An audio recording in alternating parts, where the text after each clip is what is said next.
Then my last deployment, my 5th deployment, our Humvee ran over IED. That's a bomb, right? Yeah, it's an improvised explosive device, basically a homemade bomb. Ran over a huge IED, flipped the whole truck. I was up in the gun turret, the hole in the roof. So it threw me from the vehicle.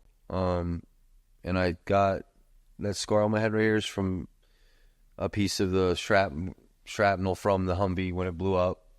Was lodged in my head right there.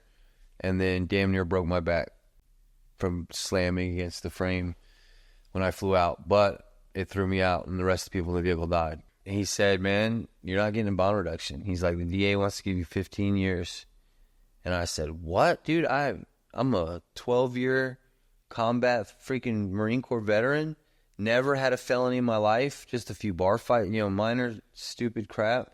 15 years?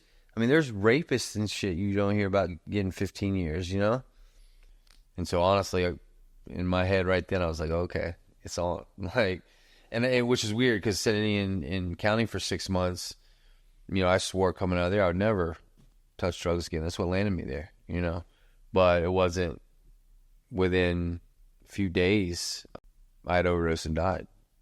It was just happened to me 4 times. There's guys that, got out in the 90s, Desert Storm, first time we went to Iraq, and have been having issues for the past 20 years, and finally gotten a big enough issue where they got arrested, got in court, and they're just now getting in BTC and find out they have a TBI. And, You kept mentioning TBI. Would you just give a quick overview of what a TBI is? I don't know. It's a traumatic brain injury. A bomb goes off, downrange when you're deployed. Generally, it rattles your brain, and you have some injury to your brain. And a lot of people know that you may have a concussion. They think when they wake up from that they're good, but there's a lot of things that come into a TBI that you wouldn't know unless you went and saw a doctor about that stuff. You know what I'm saying? When you're in the military, when you're active and you get hurt, they kind of treat the physical injuries, and not so much the mental stuff. To be 100% real with you, I was nervous as shit because I had pills in my pocket, and I didn't know how it was going to go down. I didn't know if they were going to arrest me right there in the courtroom. So I got 10 fentanyl pills in my pocket that, they're giving out time for fentanyl because it's killing everybody. So I'm like, that's what my mind's on. Like, shit, I got pills in my pocket. Like, what am I going to do? It was pretty short and sweet. He said, I know you failed another test. I know it's fentanyl. You have a problem because it is fentanyl, and the way people are dying everywhere right now on fentanyl, I'm not letting you die on my watch. I'm putting you back in jail, and in 3 days, we'll have a bed free at Cedar, and you're going to go up to rehab for as long as you need. I think this is episode 8. Yeah, I'm 8 episodes in now. Yeah, I've been talking about this since last summer, man. Right. So, ladies and gentlemen, welcome to episode 8 of the OJIS podcast. I have with me here Heath. So there are definitely some people in life who just know what you're about, and they let you slide with a lot of bullshit. They let you slide with a lot of shit. Yeah. And he's one of them, but he's good people, So I appreciate him being here. He is the sober house manager at the place I live right now, and he's getting ready to move out.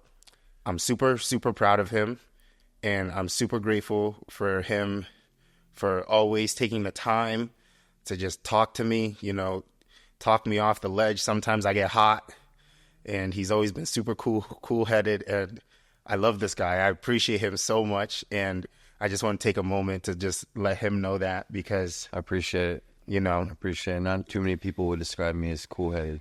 But Yeah. I think sometimes, we just need those people that will balance us out, And I'm so happy for him that he's getting ready to move on to the next stage of his life. And I'm going to miss him when he's gone, but I'm glad that I got to know him. Yeah. And I appreciate it. Yeah, bro. Congratulations, bro. Yeah. 2 years. Yeah. 2 years at the sober house? Or 2 years? 3 months shy of, the whole ordeal has been a little longer than 2 years, probably about 3 years. As far as the trouble aspect of it. Yeah. But at the sober house, when I leave in June, I'll be 3 months shy of 2 years in there. God damn, bro. Yeah, bro. Yeah, bro. It's time to go, bro. It's time to get up out of here. Yeah. Damn, dog. Yep. Yeah, I was at Shadow Glen, where we're at now, from Thanksgiving 2022, and then went to Yampa, I want to say around April or May. Was there for not long. I was at Yampa 2 or 3 months, and then came back here, and I've been here back at Shadow Glen since the end of summer so almost a year. Yeah. Yeah, because I remember you were downstairs when I first came in. Yeah, you barely left the basement, bro. Yeah, I know. I didn't. Yeah. And I was still working at the pizza place. Didn't have a ride, obviously. Yeah. I'd come home and sit. Hey, listen, you come a long way, bro. Yeah. Oh, man. I know. I went a couple weeks ago. I told you I went and saw my second oldest daughter graduate college. I told you about that. And first time I seen her in 20 years. Yeah, I was sitting on the beach during that trip, just looking at the water in Florida, and I never thought I'd be back at that point again, where on a vacation, enjoying life again.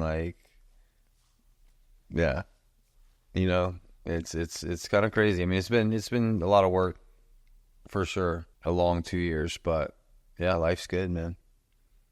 It's about to get better. Right, for sure.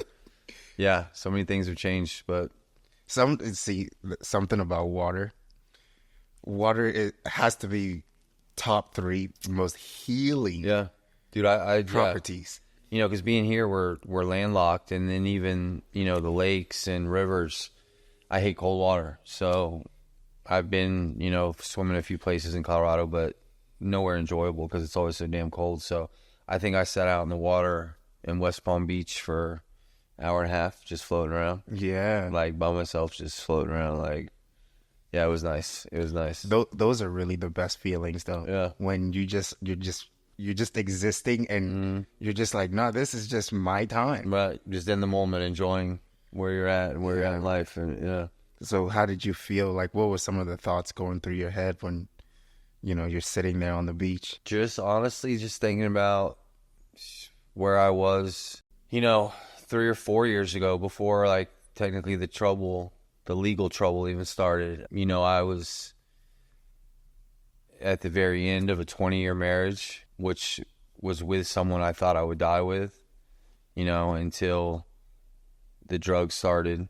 It was a great marriage. And then when everything happened, that ended, then the legal thing started, and, now all of a sudden I'm in BTC, Veteran Trauma Court, and I spent 6 months in jail, and, the list goes on. I don't have my boys still to this day with me. And a lot of those, like my oldest son, I still, he's actually in town here in the Springs, and he won't speak to me. But most of the turmoil that happened has improved. Yeah, that marriage is over, but, as you know, I met someone great. After the Marine Corps, I was a UPS driver. You know a lot about me, but I was miserable. I think that was part of the reason that led me to my issues. But so I don't make the money I used to make, but I'm happy. I have a life. UPS is a great career, but you just don't have a life. I mean, you're a UPS employee Monday through Friday, 12, 13-hour days, and I was just miserable. So, I mean, yeah, I was just sitting there on the beach just thinking about where I was at not 20 years ago, a few years ago, and where I'm at today, and how I'm generally happy, which is something, even going back to, like I said, prior to legal troubles, it'd been a long time since I've been able to say that. A long time, probably 10 years since I was genuinely happy. And even though I don't have what I had, during those times, as far as monetary, financials things, but I'm happy. And that's something I've learned through this whole journey, is that's worth more than all the money in the world. For sure. One of the things that, so yesterday I was doing my teacher training, and they were asking us what our what are the words for the day for each Right, individual person, and mine was rejuvenated. Right. You know, so like I had taken 2 weeks off from like working. Well, I was working out here and there, and Right. but I took basically like 2 weeks off from yoga. You know, from June till the end of August, my life is yoga teacher training, Right. working and working out. Yeah. You know, and they want us to take a bunch of yoga classes so that it helps register with the learning that we're doing. Right. And so I was like, I'm just going to take some time, step away from it Before you get into before I really get into it, because like there's not going to be much going to like Denver and shit. Right, to go, right, you know what I mean? Like weekends, I'm down here now, you know? And like the word rejuvenated came to mind, and I was just like thinking about, damn, man, like it feels good to know that like I've got a direction, Right. you know? And I would definitely say that's maybe the best thing that the sober house has done for me. Right. You know, is, you know, as like you and Gil definitely have helped too, for sure. Like I think having you and Gil has helped me level out a lot, you know. And now, you know, like I took a break from making any vlog videos because like I kind of got stuck. Yeah. You know, I've spent so much time. You know, you remember how much I was stressing about my first video. Right. It took a month before I posted that video. Right. You know, and then, you know, when I got stuck on that, I switched to making the podcast. And now I think I'm ready to be able to work on both during the week, instead of like, I'm going to just focus on one or the other, you know. And I think like the sober house has definitely allowed us to, it's grounded us. Right. It's taken away a lot of the extra things that I feel like we'd usually have to like worry about. Right. You know? For sure. Positive or negative, you know, positive things and negative things. It takes, you know, a lot of that out of your life where you have time to slow down and think about some new avenues, for sure. Yeah. Cause even like for you, you said it's been 2 years, right?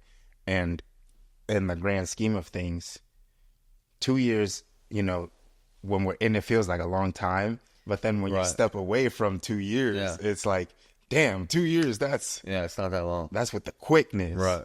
Right. You know? And so I feel like, you know, for me, I'll just talk for me, is the sober house has basically rearranged my priorities and allowed me to go, okay, you know, I'm super happy every day. Right.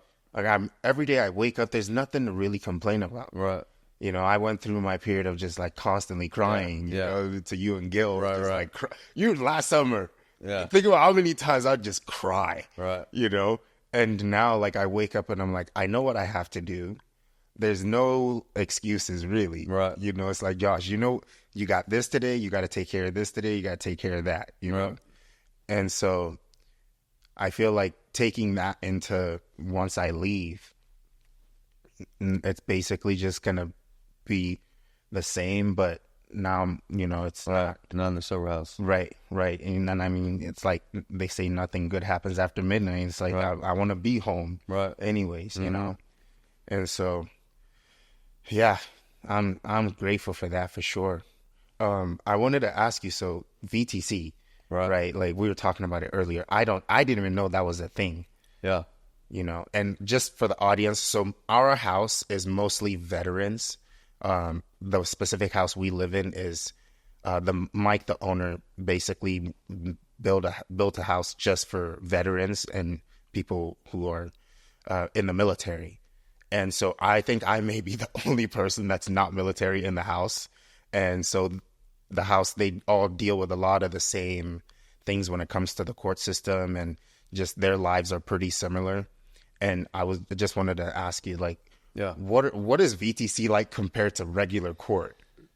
It's nothing like I've ever seen. And you know, prior to what landed me in VTC, I know I've never really been in the level of trouble that I found myself in as I got into the VTC program. You know, minor stuff. But even saying that, it's like No, nothing I've ever seen in court. Like VTC, which stands for Veterans Trauma Court, they're legitimately there to try and help us get back on our feet and help us with any issues we're going through. There, and I've never seen a list of like per se the requirements for it, but I do know you had to have been deployed. They say combat, but I do know some guys that are in there that hasn't necessarily seen combat, but maybe they were deployed to combat zones. But I know when I was in jail that they told me that was a requirement. But yeah, I mean, we have mentors, we have therapists, peer coaches, even the Judge Shakes, which is in the Colorado Springs 4th Judicial System, and is known outside of VTC to have handed out more years than any other judge in that courthouse. Judge Shakes. Yes. He is known, which is funny to me because I've seen him, the other side of him. It's hard for me to imagine him being that judge up there giving people 20 years and stuff, but he's known to be no joke. And I have seen that side of him. Like, I actually, when I first got in VTC, I got my deal. I was let out of county. I never went to prison, but I was in county for 6 months. When I was let out, I wasn't forced to go to sober living. That wasn't part of the deal. The legal issues that, landed me in court were because of my addiction, but I didn't get arrested for drugs or anything like that. So it was still kind of, a secret that everything I did was because of drugs, at least to the legal people and whatnot. So yeah, when I got out on my VTC deal, I hit the streets again, and they missed you. Yeah, the streets missed you, man. Yeah, yeah. Something missed me, all right. But yeah, I don't want to say it's my probation officer's fault because again, he's looking at a my record book or whatever and seeing my charges weren't drug related. So I remember going to him, see him at the first appointment, and I remember saying, "So am I going to do UAs?" And he's like, "We'll get to that."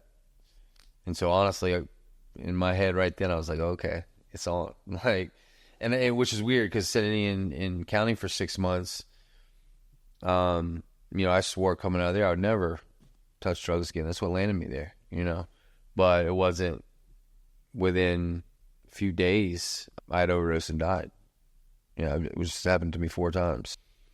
But yeah, so back to what I was saying, they didn't know all that. So when I got out, I basically BTC was kind of a joke to me. I had to be at court every Thursday, and therapy, group therapy and therapy once a week, and it was just 3 hours out of the week I had to play the game, and the rest of the week I was back doing drugs, selling drugs, and yeah, back to the same stuff I did before I went in jail. And after failing my 3rd UA, because even though the court wasn't making me take UAs, that organization Insight, which is where I went to therapy at, they were making me take UAs. And my therapist, Lori, worked with BTC, so she was reporting those UAs back to Judge Shakes. So after the 3rd UA I failed for fentanyl, I remember going to court that day, and you always see your probation officer the day prior. So I saw John the day prior, and he questioned me about it. It was the 3rd time, and he's like, tomorrow night might not go so good for you. But he never came out and said I was going to go back to jail. Because I remember asking him, like, is Shakes going to be back in jail? And he's like, I don't know what he's going to do, but I'm just saying it ain't going to be a good day for you in court. Didn't think too much of it. Next day comes around. I walk in the courtroom, and like I said, it's hard to even imagine how VTC is. Like, usually when you walk in courtroom, it's quiet, and you walk in VTC, everybody's standing up bullshitting, and they got 2 ammo cans in the front, that wall that separates the lawyers and the audience and stuff. 2 ammo cans sitting there with candy and granola bars, and on the way in the door they have pizza and donuts and cupcakes. Like, Yeah, y'all living good in court or something. What, y'all throwing parties in that bitch? Damn near. It's like it's like nothing you've ever seen in court, you know? So I walk in, and a therapist that works with VTC, her name's Erin, called me out in the hallway right away with John, and John said, I want you to go back in this room with Erin and make a phone call. Didn't really tell me what was going on. So I go back in the room, and Erin's like, she was the first one to tell me. She said, so I don't know if you know, but you're going back to jail today. And I said, what? Obviously I got upset. And she said, don't worry. We're sending you to rehab. We have a bed for you, but it's going to be 3 days. So you'll have to probably go in there for 3 days. I need you to get on this phone call and do kind of an intake, interview, with someone from Cedar, which is where they sent me up in at UC Health in Denver. So I got on the phone. I don't even remember. I answered a few questions. To be 100% real with you, I was nervous as shit because I had pills in my pocket. And I didn't know how it was going to go down. I didn't know if they were going to arrest me right there in the courtroom. So I got 10 fentanyl pills in my pocket that, they're giving out time for fentanyl because it's killing everybody. So I'm like, that's what my mind's on. Like, shit, I got pills in my pocket. Like, what am I going to do? So I answered some questions. Then I meet John out in the hallway before going back in the courtroom. And he told me, he's like, so Shakes is going to put you back inside today, but I know you just did the interview with Erin. We're going to send you up to Cedar in Denver. It's a rehab. It's going to be, everything's going to, I know today sucks. There's nothing we can do about that. But it's all going to work out, And I said, okay. He said, just go back in and wait to be called like always. And, cause the way it works is Judge Shakes calls one person up at a time. And, if you're in trouble, you're the last person. If you're not in trouble and you did good, basically did everything you're supposed to do throughout the week or the last time you were at court, you're either in a group called Strong Performers or Strong Starters. Strong Starters is like phase 1 people, but they're knocking out therapy and doing everything they're supposed to do. They call those groups up first. If you're in trouble, you're sitting in there for 3 hours just waiting to get called. So I was last that day. And during that time waiting, I went to the bathroom on the 4th floor in the courtroom, and this is just a testament of how much drugs will get you. Just coming out of jail for 6 months, DA wanted to give me 15 years, VTC saving my life pretty much. I got 10 pills in my pocket, knowing I'm going back to jail. I go in the bathroom to flush them, and I can't do it, so I shove them in the toilet paper dispenser thing that's in the stall, knowing, well, if I don't go to jail today, I'll come back out and get these. I can't throw these pills away. So I do that, go back in there, finally get called up. Oh, and earlier when John told me I was definitely going to jail, I told him at that point, look, I'm staying in a hotel. Everything I own at that point is in this hotel room. And he said, don't worry about it. I'll get you a stay of execution. What is that? Where they don't take you right then. Basically, it could be a week, it could be 2 days. I didn't really know how long, but basically I wouldn't get arrested right then. It would just maybe what I was honestly thinking is the next morning. I would at least get a night. So I finally get called up. It was pretty short and sweet. He said, I know you failed another test. I know it's fentanyl. You have a problem. Because it is fentanyl, and the way people are dying everywhere right now on fentanyl, I'm not letting you die on my watch. I'm putting you back in jail, and in 3 days, we'll have a bed free at Cedar, and you'll go up to rehab for as long as you need. And then, without me noticing, because I'm paying attention to what he's saying, I got 2 cops behind me cuffing me up. Like, grab my arms, put me back in cuffs. And I look at John, and John's like, oh, Judge Shakes, we were going to do a stay of execution. Remember, he's got all this stuff in a hotel room. So Judge Shakes is like, oh, yeah, told the cops to stop, putting cuffs on me. He looks at me, he said, and it's like 6 o'clock at this point, because I'm the last one to go. There's usually about 40 to 50 people every time we're in there. And he said, all right, You know, it's almost 6. How's 9 o'clock sound? So 3 hours. And my hotel room was all the way east of town off Powers. And really, I knew as soon as they told me I was going to jail, I knew what I was doing before I turned myself in. I was going to get high as I could. So, and my plug was in Denver. You know, my connect was in Denver. So, you know, when he said 3 hours, I'm sitting here doing that meth. Dude, it's like shit. In my head. Yeah, I got about 70 minutes to get to Denver. Another 70 minutes back. That's 40 minutes? I still had to pack that leaves me with. I still had to pack my shit in the room. Yeah, you know? So, yeah. You start crunching numbers real quick and get a ride. I don't have a car. The lengths you'll go to get high, to get fried. Oh my god, bro. Yeah. So, and when he said that, I looked at John, kind of like, "Help! 3 hours ain't enough." And John could tell, so he looked at me and said, "It's better than nothing." So I looked at Shake and said, "Yes, sir. That'll be just fine." Yeah, because there's no like bargaining in that position. No. You know, they could have took me right in. So I remember I ran out of the courthouse, called somebody from those days. I know it was a drug person, and told him I would give him some pills if he came and picked me up, and he happened to be right around the corner. If he came and picked me up, took me to my hotel room, let me pack all my shit up real fast, go to my storage unit, throw it in the air, and then drive me to freaking Denver. And he said, yeah, so that's what I did. Drove up to Denver, got 100 pills, smoked probably 30 or 40 just in the hour drive home. And he drove me straight to county. I was an hour late. No, nothing was ever said about that. I turned myself at 10 o'clock, said 9 o'clock. Gave him 50 or 60 pills for doing it. That was it. That was October 1st, 2022. And I've been sober ever since. Yeah, VTC is pretty much takes all the credit, you know, like in a lot of different ways. You know, they obviously monitor every aspect of our lives to make sure we're, you know, doing what we need to do to recover. But besides that, you know, like I said, we got mentors that call and check on us. Everything's, you know, like the sober living home, everything's paid for. Like a lot of people don't get that kind of luxury when they're going through this stuff.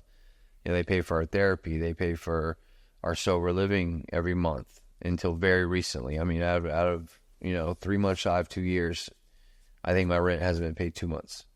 And you know, all the different therapies and classes, and you know, because when you first get in the program, you almost can't work. It's so intensive.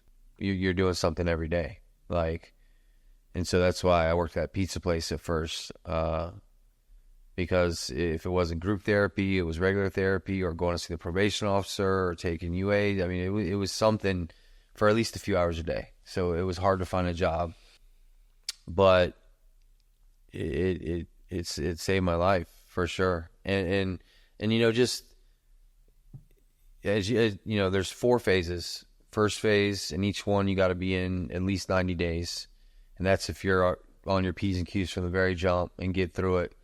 It's generally a year. Phase 1 is about a year? No, the whole program. Oh, okay. You can get through in a year, but not too many people do that. But yeah, so you're in every phase, you know, for 90 days, and every time you phase up, you have to go to court less. So phase 1, you're in court every Thursday, kind of like the drug court. It's, you know, special probation courts. They're all kind of the same in that aspect. You're very monitored. So yeah, we're in court every Thursday. Phase 2, honestly, it's been so long, I can't honestly remember. I want to say it's every other week. Phase 3 every 3 weeks, and phase 4 is once a month. So now, being phase 4, about to graduate, I'm once a month now. And also, as you move through the program, you knock some stuff out that they want you to do, like classes, DUI classes, you know, drug classes, theft classes for me because of my charges. As you knock that stuff out, you have less stuff on your plate, and as you get further along. So at this point, even really all of phase 4, which has been the past 3 months, I'm down to just therapy, and I had some community service left I had to finish up. But other than that, I'm far enough along the program. I'm done with everything. But what I was getting at is just being in there and listening to, you know, people talk about their issues every week. Because like I said, he calls you out one by one, and basically he asks where you're at, with therapy and stuff like that. So it doesn't get into details about everybody, but you after going through it for as long as most people do, you kind of get the gist of what people are going through. And just hearing some of the stuff Judge Shakes, it eventually it sinks in. For instance, like thinking back, I knew I had a problem with pills for a long time, and I was a high functioning addict for a long time. But even when I was still working 12, 13-hour days at UPS and paying my mortgage and, taking care of my boys, I still deep down knew I had a problem. But as men, we already are very prideful and have a problem going to loved ones and people and saying, I need help. Well, then you add the veteran part onto that. And not that that makes us any better or any harder. It just, we're kind of used to being in the other role, helping people. So for a veteran to basically say, look, I have a major issue and I need help. I can't do it by myself. That was probably the hardest thing for me to face and admit. I always thought I could do it on my own. I don't need rehab. I don't need therapists. I can quit these pills anytime I want. So just hearing Judge say, he almost gives the same speech every time we have new people, which is at least, when you're going every week, it's at least twice, a month you see new people. He always gives the same speech. And one of the things he says is, everybody in this room has been in the same position you're in. Everybody's did something to be standing in front of me today. And all of us were veterans. All of us are deployed, all over the world. And we all have a problem as veterans asking and admitting we need help. After you hear that enough times, it finally sinks in, and just so much VTC has changed for me. Like another issue, I was always the type, and this is just, I didn't really have any knowledge on the subject, but for whatever reason, I heard stories from people and whatnot. I was against therapy, like dead set against therapy. They'll get in your head and they'll trick you. You know what I'm saying? Like, and I'll be honest, even in this program, I still had some bad experiences with therapists.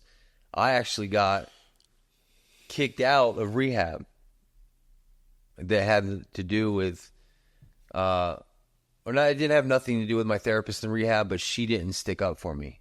And she was really the first person I had opened up to about a lot of stuff, a lot of my Marine Corps stuff, and, a lot of stuff that led me to my addiction. I'd finally let my guard down and opened up to her. And then when this stupid, petty thing that got me kicked out, they don't say kicked out, it was a mutual agreement that my treatment was over, because I was already in the phase of treatment that I could get day passes and leave. And so I had basically passed the 30-day, whatever.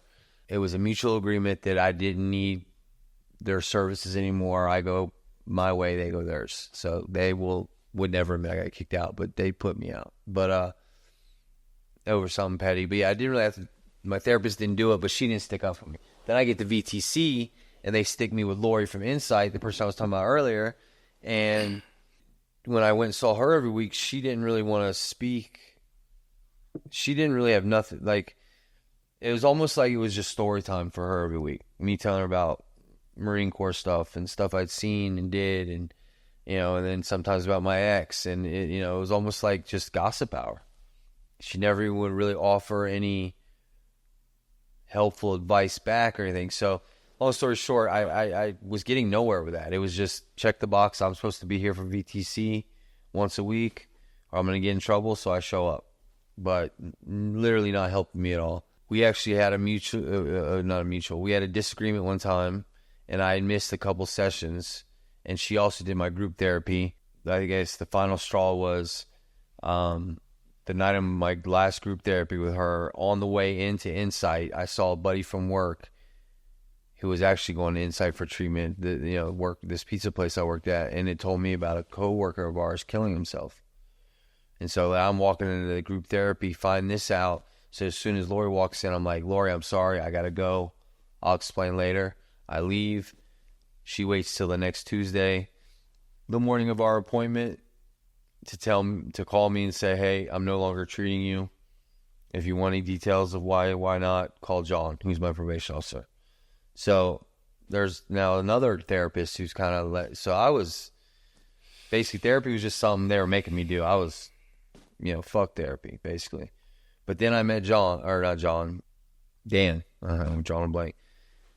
He's a ex-combat Marine, an ex-alcoholic, basically someone I could really relate to. And when that connection was made, I actually love therapy now. So much that when I graduate on the 13th, here in a week and a half, I'm going to continue to go to therapy. I'm not going to go every week, just because I don't think I need it.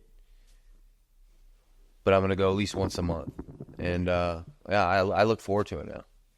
But yeah, VTC basically in a nutshell is just, I think Shakes, it's in a lot of counties now, but in this county, Judge Shakes is a ex-Army, well not ex, but he was an Army officer, retired, who then, became a judge, and he cares about vets that have, had trauma happen because they were deployed or seen stuff or whatever, and feels like they deserve a second chance. And he isn't afraid to put people in jail, vets, even some of us and all that. But if you're willing to go to therapy or a lot of guys have TBIs and go to that treatment, whatever it may be, if you're willing to put in the work, he'll ride it out with you and do whatever to help you and get your life better. And it's an amazing program. Like down to little things. I've seen them buy bicycles for people. They'll come in 1 week to court and be like,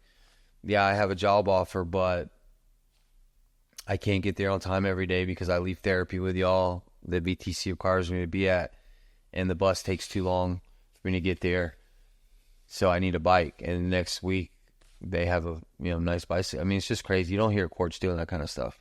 And like I said, for me, it was VTC or 15 years. 15 years, bro. That's a grip, bro. Dude, I'm 45 when all this went down. Like, I'm sitting here in my head, even though you don't do all the time, not that I knew that at the time, but now that I've been around the legal system enough, I probably would have did at least half, though. I would have been 51, 52 coming out of prison. Your whole life's changed at that point, dude.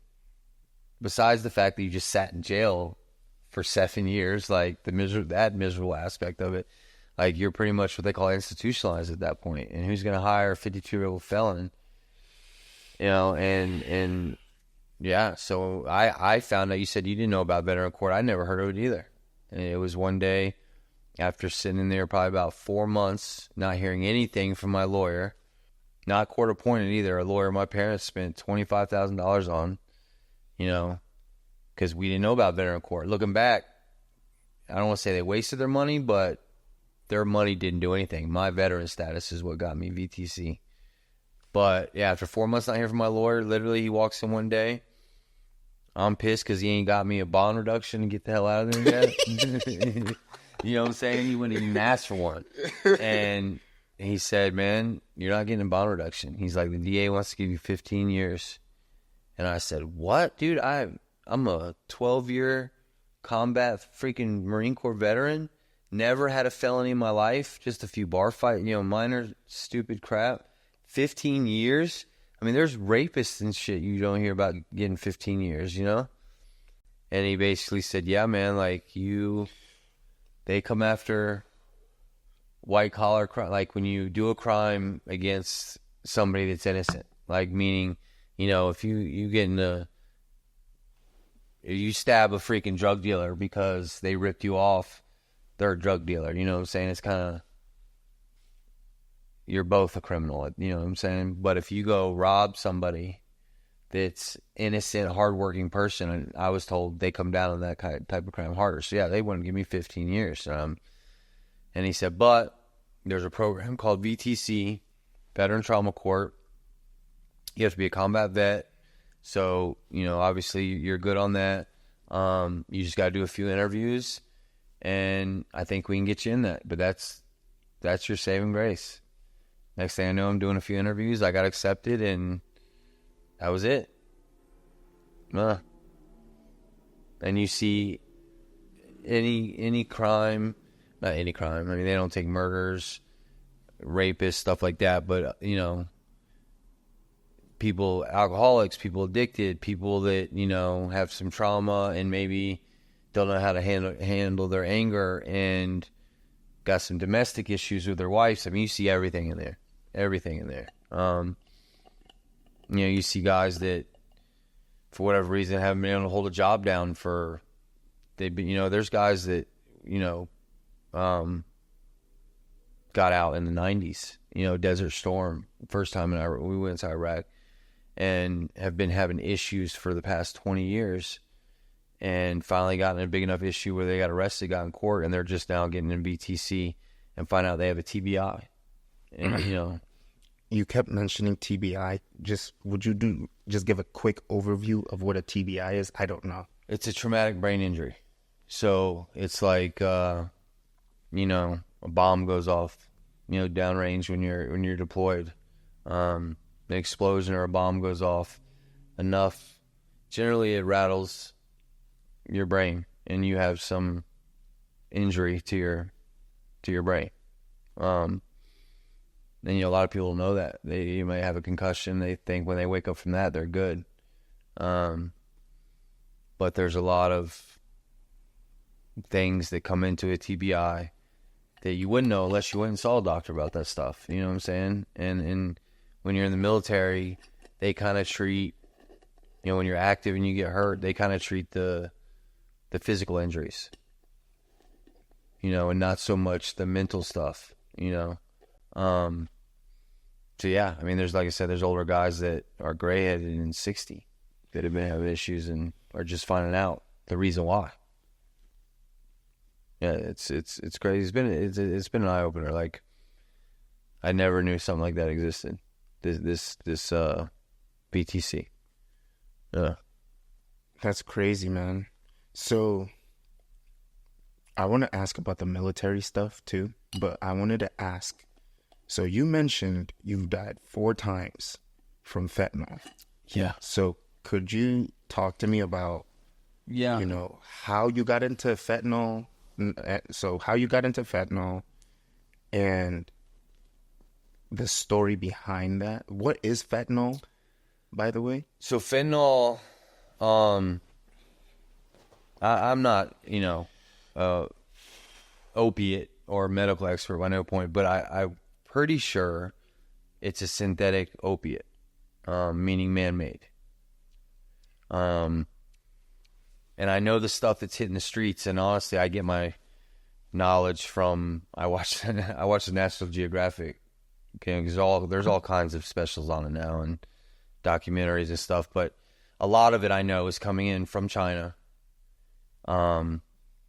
Unfortunately, to the cartels, which we have a lot of here in Colorado, you know, well, to the cartels in Mexico, and then they smuggle it in to where they have their people here, and we have a lot of cartel in Colorado. But yeah, it's a synthetic opiate. And again, I might be a little off on the numbers here, but I want to say it's 1,000 times stronger than morphine, 100 times stronger than heroin. There's nothing out there as far as opiates go that come close to the potency of this stuff, and that's why it kills so many people, because, you know, most drugs out there, you do it your first time, you're not going to die. Fentanyl, you're literally rolling the dice 50-50. You might die the first time you ever touch it. And I've had some experience with that too, seeing people, you know, first time, and I'm doing CPR and Narcan on them. You know, it's crazy. But what led me in to my addiction, it actually didn't start with fentanyl. My first dealings with opiates was I got injured in the Marine Corps on my last deployment. And so I was taking oxycodone for a long time, which is a, you know, doctor prescribed opiate, you know. That's how a lot of people justify it, because you're like, the doctor gave this to me, I'm good. But, you know, I've like I said, I've watched a lot of specials on all this stuff, and I once heard a doctor in a documentary say that, I forget the exact number, but it was in the 90th percentile, that if you take it over like 3 months, you are going to have an issue coming off of it. Now, that's not to say you won't get off of it, but like you will feel symptoms when you come off of it. And especially the ones I was on. I was on 30 milligram oxycodone instant release. So you felt it as soon as you took it, you know. And that actually, just because we're talking about the fentanyl, so those pills are little blue pills. That's why they call them blues. That's why they call the fentanyl blue. Because about 2017, 18, I don't know, sometime around that time, the DEA started cracking down on doctors, because there was doctors out there that would give this shit like candy. And it was, Oxy was an epidemic at that point in our country. You didn't have as many people dying, but you had shit ton of people around the country addicted. You know, moms, stay-at-home moms and shit, you know, like old people that had a back surgery and all of a sudden they find themselves, they can't get off this Oxy and stuff. Like, just very addictive stuff. If you were on it for a certain period of time, you know, which at that point doctors would give you a year's script, which I'll get into that more, how I got back into it after my, you know, injury in the Marine Corps. So yeah, so the DEA cracked down on the streets. It was harder and harder to get the real blue pills, oxycodone 30s. So all of a sudden you started seeing, and this is, I'm talking like you didn't know it. Like, the first time I died was basically this situation I'm telling you, and I didn't know. So the cartel or drug dealers in general started bringing in pills that looked just like the oxycodone 30s. The same shape, the same color blue, the same writing. Like, they had a 30 on one side, and then there was a couple different brands. I remember one of the brands I always got of the real Oxys had a V on it, kind of like a cursive V. And they copied everything down to a T. They pressed these pills wherever they do that stuff. And, you know, the first time I died, I got it from the same dealer here in town I'd been getting Oxys from for years. And didn't know it was fentanyl. And took it, and it killed me. The very first time I ever took fentanyl. But yeah, so I'm jumping. So my first dealings with opiates was when I got injured. I was on it for quite a while. Walked in the VA one day. They cut me off. I was too far gone by that point. So I started getting Oxy on the streets. I'm not a stupid guy. I have a lot of friends, you know, back in Florida even, in my younger days, who I've seen ruin their lives over pills. So I knew where it was leading. So eventually, pretty soon after I started getting Oxy on the streets, I wisened up. I found Suboxone, which is a very well-known used drug to get off opiates. I found it on the streets. I did, you know, I studied up and found I didn't want to stay on Suboxone, but basically it'll help you with the detox symptoms where you won't feel the detox, so I could still go to work. So yeah, I found myself and my ex-wife, who also came down this road with me of using, a 2-week script, and I told her we're done with pills, living, you know, without pills for quite a while, maybe 5 years. It was quite a while. And then I met a guy here. Pretty much the first year I moved to Colorado. He was an older guy on disability. This was before I was driver at UPS. I was still in the snowboard industry. So he knew I partied. So he came to me one day. You know, we were neighbors. We'd be out smoking cigarettes in our driveways, so we'd bullshit or whatever. He came to me one day and was like, Heath, I'm on disability. It's not paying the bills. I know you still party. Do you think you could get rid of some of these pills for me? And they were Oxy 30s.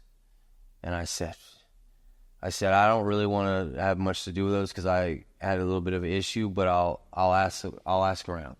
And I actually took them to a buddy of mine up in Denver. Left, like, he gave me like 100 pills or whatever. I don't know the numbers, but he gave me a Ziploc bag full of pills. I took it to my buddy up in Denver who partied more than I did, and left them with him and said, I'll be back in a week, see if you can sell them. Went back up there the next week. He had sold like 1 or 2 because they're hippies and do mushrooms. You know, they're like, we don't touch them pills here, bro. Right. We're not the pills type of people. If it ain't natural, it ain't going. Yeah, you know the type. Yeah. So he didn't sell any. So I literally, it was a Saturday. I was coming home the next day. Was gonna see Chris this old guy who gave them to me, and give them back. And I went dirt biking that day. I got back from Denver with the pills. I went dirt biking that day, and actually an Army buddy of mine said, "Hey, do you still have those things?" And I said, "Yeah, why?" He said, "I got another buddy of mine who also was in the Army. Won't say any names, but that hurt his shoulder in the Army, is getting prescribed oxys, but has a little bit of a problem now, and he's not getting enough from his doctor. I'm going to send him to see you." So he sent this guy over. This was the day before I was going to give him back, literally. He sent this guy over. Long story short, for the next 2 years, that guy came to my house every day and bought at least 100 pills a day. He'd come in the morning, buy 50, I think, go back to his Army buddies, sell them here and there, make some money, and come back and get his 50 that night that he would take. Still oxy days, not fentanyl. So now I'm back in the scene. I'm not really taking them yet, but they're always in my cabinet. That goes on for, like I said, like 2 years. One day, when I had the problem with me, it was just I was taking them like normal, how it's prescribed. Fast forward to now, selling them to this dude. I see Steve one day. He didn't do them at my house, but one day he was over there getting some pills, and he said, "Hey, it's time for me to take my meds. Do you mind if I do it here?" And I said, "No, do your thing, bro." So he crushed the pill up on the counter and snorted it, and I had never seen it before. So I was like, I was curious. I was like, how is that? He's like, "Dude, you never snorted one before?" I'm like, "No." He's like, "Oh, it's euphoric, dude. You should try it. You'll like it." I said, "No, I don't mess with it anymore." So then the ex came home. I told her about it, and she talked me into it. That night we snorted one, and I was off and running again. Now I just, not balls to the wall right away, but I want to say at that point for another, for a year or two after I seen him snort that pill, me and my ex would do it Friday night, Saturday night, and then stop on Sunday, be back at work Monday. Just, we're in our 30s now. We don't go out to bars a lot anymore. We have, kids asleep in the bed upstairs. So it was like our Friday and Saturday night, party at the house. We'd take a pill, drink a beer or two, watch a movie. That was our Friday night. And that continued for a year or two. And meanwhile, I'm selling them for this guy that's my neighbor, making some pretty decent money. And then I'll make, I don't want to give every little detail. Eventually, he died. He had his own medical issues. Yeah, he was on tons of pills too. I mean, and that's what's crazy is these doctors. He was on Dilaudid, fentanyl patches, which is fentanyl, but it wasn't the pills. It was a patch you put on, Oxy 30s. I mean, he was on a list of pretty strong opiates, and one day I found him dead in his apartment, and that was it. So that point, we've been probably taking oxys for at least 5 years, but in control. Like literally, that was our weekend. But when that happened, at this point, they're $1 a milligram, so they're $30 a pill. That's what I was selling them for. So when that happened, I told my ex, I'm like, I'm not paying $30, but F that, we're done. And that's when I went and got us both Suboxone, 2-week script, and I quit. And she told me she quit. And I felt great on Suboxone. Like literally next day I'm at work, UPS, 12-hour day, running my ass off. I remember calling her on the phone and be like, "How you feel?" She's like, "I don't feel that great." And I'm like, "Oh, really?" Because I feel amazing. Long story short, 2-week script of 2-week supply of Suboxone's up. I'm done with pills. Life's good again. I think, and at this point I'm driving to UPS. She's a clinic director of a medical clinic. We both have great jobs, 6-figure jobs. We got a house out in Stetson Hills, 2 nice cars in the driveway. We're good, Pills are over, so I'm thinking, okay, that was stupid, but we got away with that one. And we'd always talked about moving back to Florida. And right around that time, it got serious. So we put our house up on the market, and it was right when real estate was getting crazy here. Put our house on the market, and we sold our house within like 2 weeks, because military will look over the internet, not even see your house and buy them. They're only going to be here a few years anyway, so We sold our house in like 2 weeks, and we only had it like 5 years. You shouldn't have this much equity in a house over 5 years, but we made like $150,000 and didn't do anything. We kept it nice, but we didn't do anything new to the house from the time we bought it. This is how crazy real estate happened here. So we made like $150,000, pay off all our bills, and had like 30 and some change in our bank account to move back to Florida with. So not stressing. We can go back and get an apartment or house for a little while, find jobs that we want. We're good. And at this time, like I said, we quit pills. Oh, so I thought I quit pills. And she still had to wrap some things up here at work before us moving to Florida. So long story short, a few months, I think like 2 months go by, and I come home one day from work. She's bawling her eyes out and told me that the IRS, she did the taxes wrong. IRS hit us, and they took our $30,000 we had in the bank account. Gone. And I'm not stupid, so I was like, that doesn't happen. We didn't get no warning or nothing, like. So I wanted to go to the bank and ask them if, that really happened. Long story short, I did go to the bank, found out she stole the money. She, when I say stole, she basically just used it all to buy pills. And, lesson learned, I'm not like this now, but in them days, we've been together 17, 18 years, never had trust issues, never had a reason not to trust her. She always did the bills. So if I put my ATM card in the ATM machine, money came out, I had no reason to question what our account was at. I didn't go online every day and look, So she used it all on pills. I came home from the bank that day, I found out, and before I even talked to her, I knew why, So I'll try to speed all this up. It's very long, crazy couple of years. I put her in rehab. I've been with her long enough. I didn't want to leave her yet, Put her in rehab here at Palmer Lake Recovery. She cheated on me in rehab. And that wrecked my world.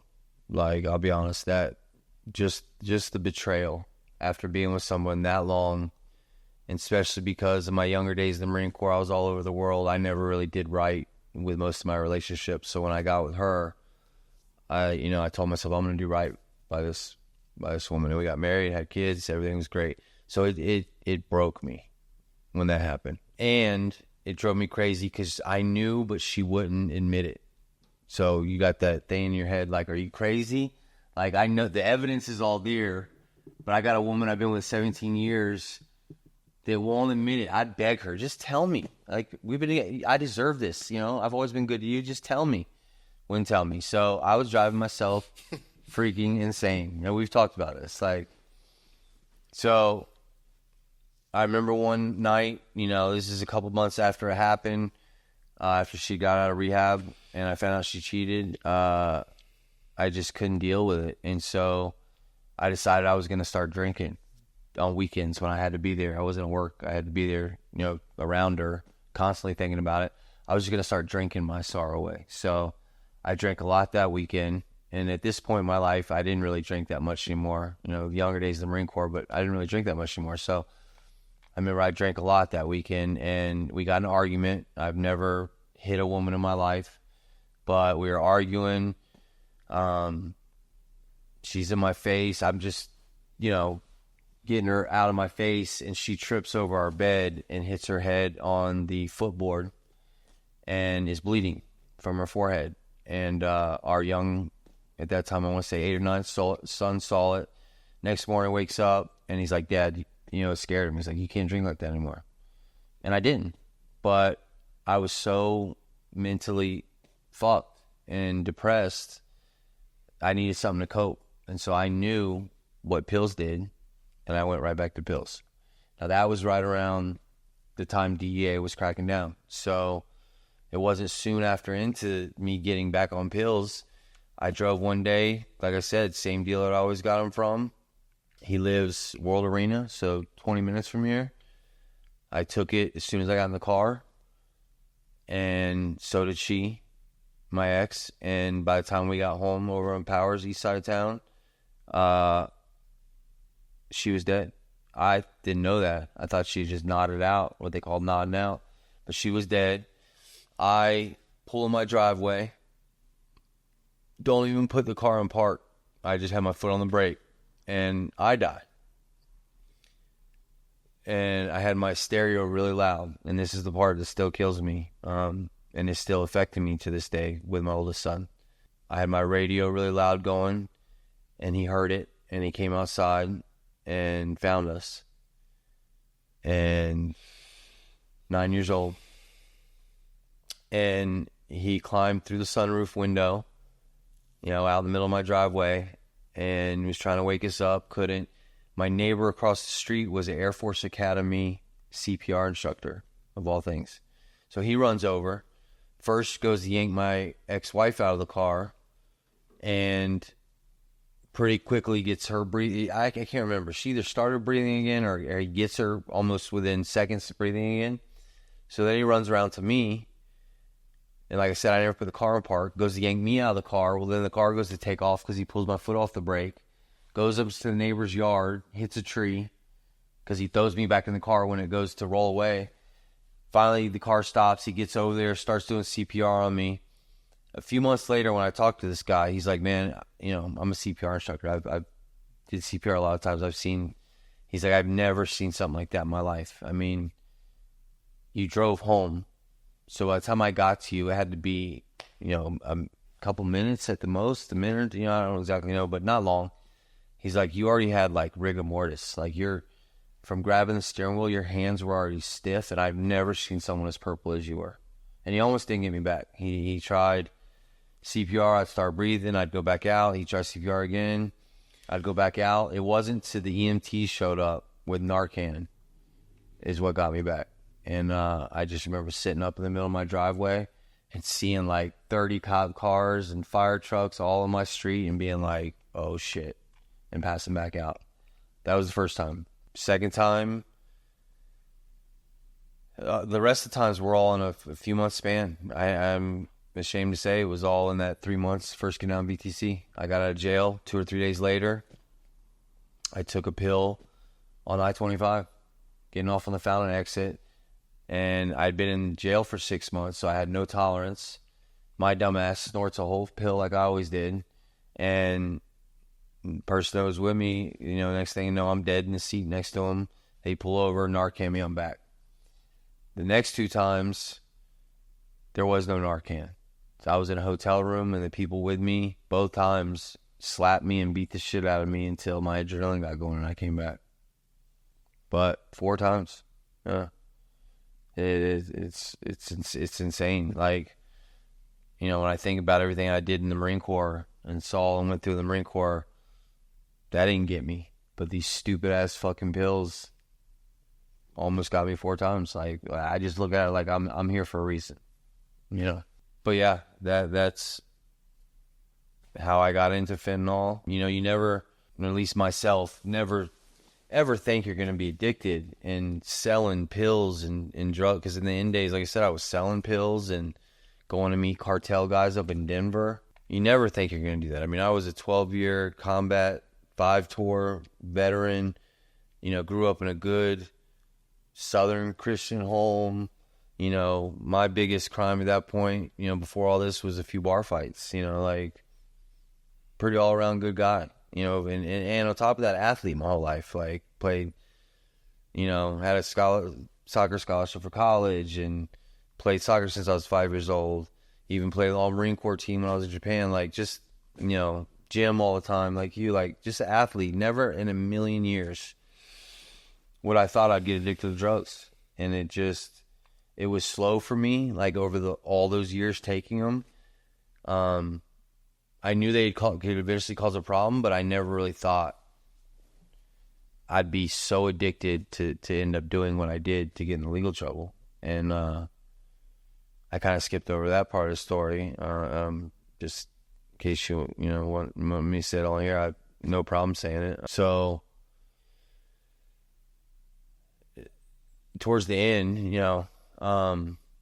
when it was really bad after Chris had died, I got back on the pills after I found out my wife had an affair on me. This point, she's so bad. She was always a little worse than me, and that's why she did them behind my back and stole that all that money from when we sold our house, she had already lost her job. So she had lost her 6-figure income. And so now it's all on me. Plus this very expensive habit for 2 people. So even though I had a really good job at UPS making really good money, it wasn't enough. So I started stealing at UPS, the first time I got caught, I was still an employee there, and it wasn't, it was taking a few packages every day, but, I wasn't stupid. I was taking electronics and stuff that I could get money for pawning. So it ended up being over about an 8-month period, about $60,000 when I got caught when I was still a driver there. I lost my job, obviously, my career job, and then, long story short, that was kind of right in the middle of COVID. So I was getting unemployment, and COVID unemployment, I was good. Then when that was over, now I'm and the first time I got arrested, lost my job, I got a F6, which is the lowest felony you can get. It was in the middle of COVID. I did everything with a court over the phone and got unsupervised probation. So just kind of a slap on the wrist. So when COVID's over, now I'm a felon. I can't find a job. I went back to what I knew, and I started breaking in the UPS yard. I knew what trucks had what in it. We always left our keys in the truck, so I didn't have to break into a truck.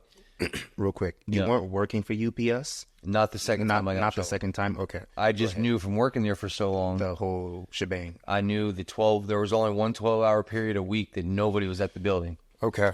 Like I said, I knew what trucks had what in it. So I'd go in there on a Saturday night at like 2 a.m. in the morning, and I'd be in there till Sunday. I'd be in there Sunday morning at 2 a.m. to about Sunday morning at like 10 a.m. About 8 hours. I mean, I'd take my time.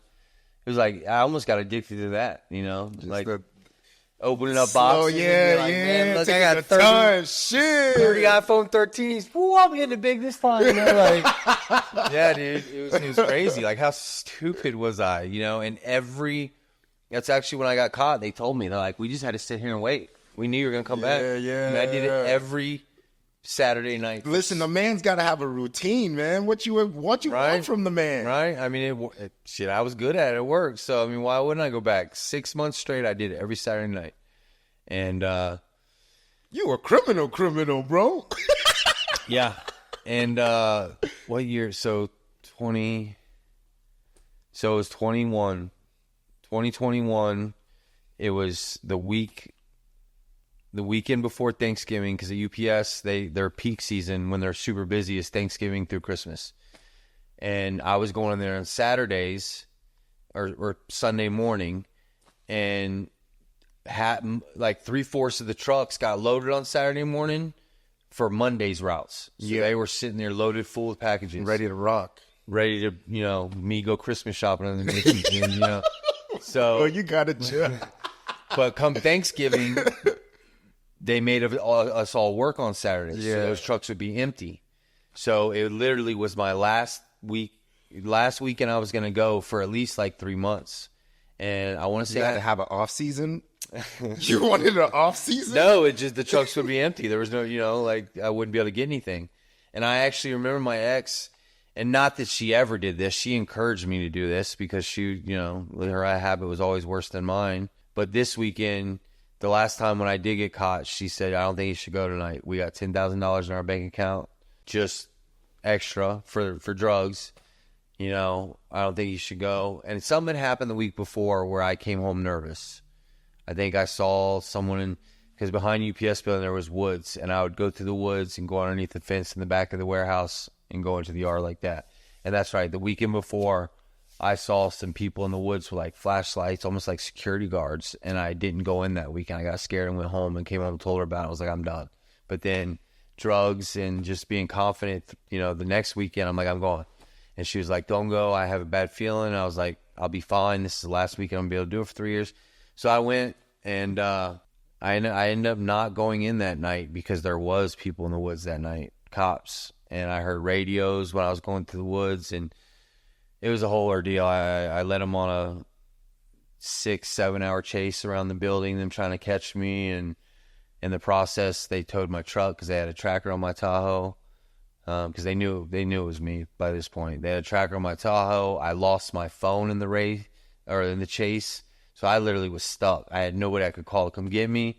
I just was running around the area of Galley and Galley and Murray, if you know where that's at. But there's a few office buildings there, and they never actually caught me. I finally came out. It was like 7 a.m. I wasn't seeing any of the cops, which I knew they were cops, and I was right, but they were driving their personal vehicles. They were all detectives. And about 7 a.m., it started getting light out. I decided I couldn't hide no more. I had to get home. So I came out when I started seeing traffic out on the streets and stuff. There was a bank right there. I started seeing a few people go to the ATM. So I took off the clothes I had on, my all-black burglar clothes, and I always had shorts on underneath, and came out like I was a jogger. As soon as I hit the intersection, 30 cop cars surrounded me. And it was all over then. I had 30 iPhone 13s at my house and about 15 laptops. That's pretty much what I went for. Like, it was easy money. I would take them to, I'm not going to say any. Yeah. That case is actually in court right now. I would take him to a business. Just a shop.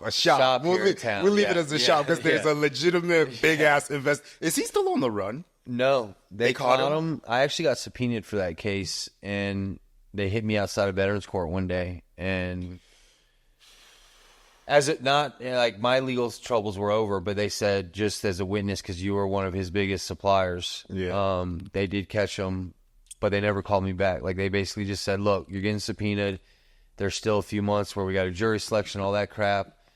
So if we call, answer, because we might be telling you don't need to come to this court date. Yeah. But eventually we're going to have you come. And he is still waiting his final trial. Yeah. But his partners, which I think was his wife and girlfriend and stuff, have been tried. But he has not yet. But yes, he is caught. But anyway, you know, that's where I took all this stuff. But yeah, when they caught me, I pretty much told them everything. I was trying to keep them from raiding my house and my kids seeing it. And at that point, even though everything she had did, I was trying to keep my ex out of it because she was involved too. She basically would half the time take the stuff to this shop to get rid of it. So I was trying to keep her out of it, and it ended up not working. She ended up getting, through no fault but her own, she got brought into the court case and ended up facing the same charges I faced without VTC to back her up. So she was looking at some years. And then when I went in county, by this point we're separated and stuff already, she actually never stopped doing crimes. I mean, drug deal gone bad, and I won't get into her stuff, but she ended up doing a lot more stuff and ended up going to prison. Yeah, what I was saying earlier, it's still hard for me to believe sometimes what drugs made me do. I mean, and at the end, in the end, just because telling the story, I'm sure people are curious. I end up stealing. It was 60 the first time, 260 the second time, so $320,000, which is a huge number.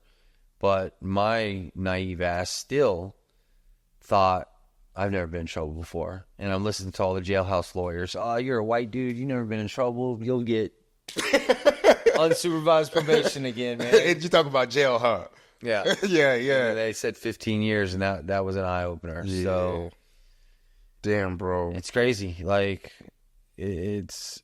And back to your original question, like, that day on the beach, what I was thinking about, just everything, how far I fell. I mean, we all lose stuff, when we get into addiction. Nobody's immune to the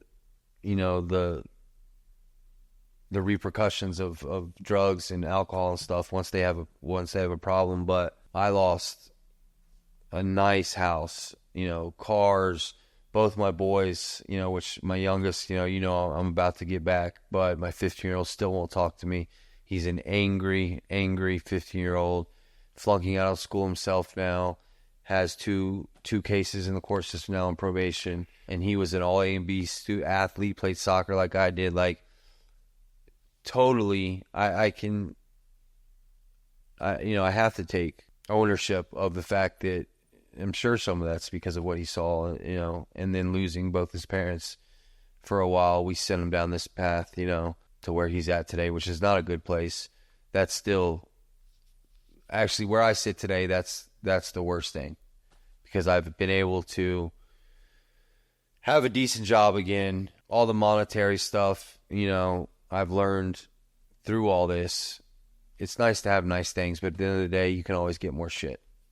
Your happiness is what really matters. But the one thing that, as I sit here today, I've not been able to mend is that relationship with my 15-year-old son, which kills me, because I love both my sons, but like most parents, there's always one kid that's kind of closer with one parent and the other kid's closer, for no reason or another. It just happens that way. And my youngest son was always kind of a mama's boy. So, and that was mama's baby. So he always was just a little closer. I mean, we were still close, but he just always kind of favored his mom a little bit. And the oldest was always glued to my hip. I mean, we had the sneaker thing together, and I had him snowboarding at 3. We just, he just loved being with me. And now, not only will he not talk to me, but he genuinely hates me. I mean, my last interaction 2 weeks ago was him calling me every name in the book and saying things that, as a father, you would never hope you hear your son say to you. And I've changed my life. I'm in a much better place now. And he knows all this through the court stuff we're having to do together. He's got DHS in his life. And so he knows all this. He knows I'm back to the dad he knew most of his life, but the damage is done. And I can't. And on top of the damage being done, he's a 15-year-old boy who's staying with his best friend, who's a single mom and is allowed to do whatever the hell he wants. So he doesn't want to come home. He's living life right now, but he's making all these mistakes. And that's what kills me, is not only can I not reach out to him and change anything right now, but he is doing damage to his life that he's not going to be able to reverse. And losing out on memories like high school and playing sports in high school and all this stuff, he gave it all up. I mean, he goes to one of those goal academies or whatever for kids that have gotten in trouble, or he's going to look back one day. And that's finally our last conversation. That's what I told him is, I'm not even saying this to you as your father. I'm saying this to you as a 46-year-old man who's been through a lot. And you're going to learn some hard lessons here in a few years. And all I can say is, when that day comes and you need my help, I will always answer your phone call, because I'm your father and I'll always love you. But that's all I can do right now. If you want to live the life you're living, I hope you get everything you want out of it. And I'll always answer the phone because I love you. But I think about it daily. I mean, he's 15 minutes from me right now in town, and I can't do anything. It sucks. Really sucks. But, all I can do is keep improving myself and living my life, and just hoping that one day I do get that chance to build a relationship with him again. In the meantime, I have to concentrate on doing what I need to do for my 10-year-old, my youngest son, we're in the works right now through the courts to get custody back in my name from my brother and my sister-in-law, who took him in when all this went down. And I'm so happy about that. But, obviously I'm only getting one back. And him being 15, I'll probably never have him in my house again. And that's a hard pill to swallow. Never have him in my house again as his, as my kid living in my house. I'm going to be honest, man. He's moving. We talked about this a little bit, man. He's really he's moving like he wants to be a man. I know. And he is a man. I'm going to be honest. And, I'm playing devil's advocate. Right. Because, we've talked about some of this, but he's had to be a man for a while. Yeah. But the early stages of being a man. Right. He's in the don't tell me shit stage. Right. He's having to be a man without the knowledge of learning how to be a man. He just kind of was thrown into the situation. So he's clueless. And like I said, he's making some mistakes that he isn't going to be able to reverse, you know, like school, you know, and not everybody has to go to college. He just needs to get through high school. Just get through high school, and then it's an open game system, you know. Yeah. But he's just got to get through high school. But, That's the only part. You know, like, and that's some of the things I told him is like, dude, you're not these people's blood. When you're 18, your best friend's mom isn't going to take care of you anymore. And you're barely passing school now. And you've got 2 cases in the court system right now. And recently he went and got some stupid thug gang. And obviously I don't care about tattoos, but some stupid thug gang tat on his neck. I said, so forget about the military, because that's not happening now. So I just told him, can you still make it? Yeah, there's people who do it every day, but you're making some decisions right now in your life that is going to make your life harder. Point blank. From a 46-year-old man, not even your dad, you're making decisions right now that you're about to learn some hard lessons about how life is, bills, and not being able to have a decent job, and that kills me. You know, he was my little homie, you know, like, yeah. That's been, now that I'm on this side of it and I have rebuilt my life and I'm in an awesome, you know, this, you know, strong relationship, you know. Those are nice, huh? Dude, it's different than anything, you know. Those are nice, me up, bro. Those are nice, bro. Yeah, it's amazing. And I never thought. Life is good when you got a good woman, bro. Yeah. Life is fire when you got a good woman, dog. And it's crazy. Like, I'm Shit. in the worst years of my life. Never would I thought I would meet someone during that point in my life. But that's part of some of the stuff I love about her. She doesn't judge me. She tells me every day how proud of me she is, that I've came so far. I mean, yeah, she's amazing. But so I've you know, rebuilt that aspect of my life. Like I said, it's not the dream job, but I have a decent job. Even though it's not the most important stuff in the world, I've got my own car again. You know, it's like I'm rebuilding every aspect of my life that a 46-year-old guy never should have lost. But my son part, I just can't seem to get through, and I finally have had to step back and just realize that hopefully someday it'll happen, but it's not right now. That sucks. Well, time. Just time. Right. Maybe pen, paper, bro. Pen, paper, and leave it. Just like a journal, or like send it to him. To him. Yeah. You know, but it's gonna be. You may need to take a whole couple months to make sure like it's fully thought out and penned down. Right. You know, that's one of my ways of like, when I really got. You've seen me. Right. You've seen me multiple times. You know, when I really got stuff. Or you can write it, so you can write it and never send it. Right. Those are also healthy as hell, you know? Yeah, I did that in jail with my ex. Yeah. Yeah, just to get some stuff on my chest. Yeah, I knew I'd never tell her. Yeah. So I would say, but this is your son, though. Right. This is your son. So it's like you know, now I'm speaking from the perspective of you know, a son. Maybe it takes him 15, 20 years. Right. And shoot, he may read it and throw it away. He may read it and keep it, because, you know, a lot of the anger comes from, you said what you said, you know, your man's had to see it. And it's the feeling of like, you know, wanting to forgive, feeling frustrated, you know, that he's lost the time with you, that, you know, when a man finally goes, there ain't no going back to this shit. Right. You know, and, you know, being hurt, you know, the anger is really coming from a well of sadness. Right. It's not anger. It's really just, I'm sad. You know, now I've got pride. You know, a 12-year-old, not a lot of pride there. Right. You know, now because, you know, it happened. I'm sure it happened with you when you get to the point where it's literally a decision, like a moment where you go, I've had enough of this bullshit and I'm not putting up with shit. Right.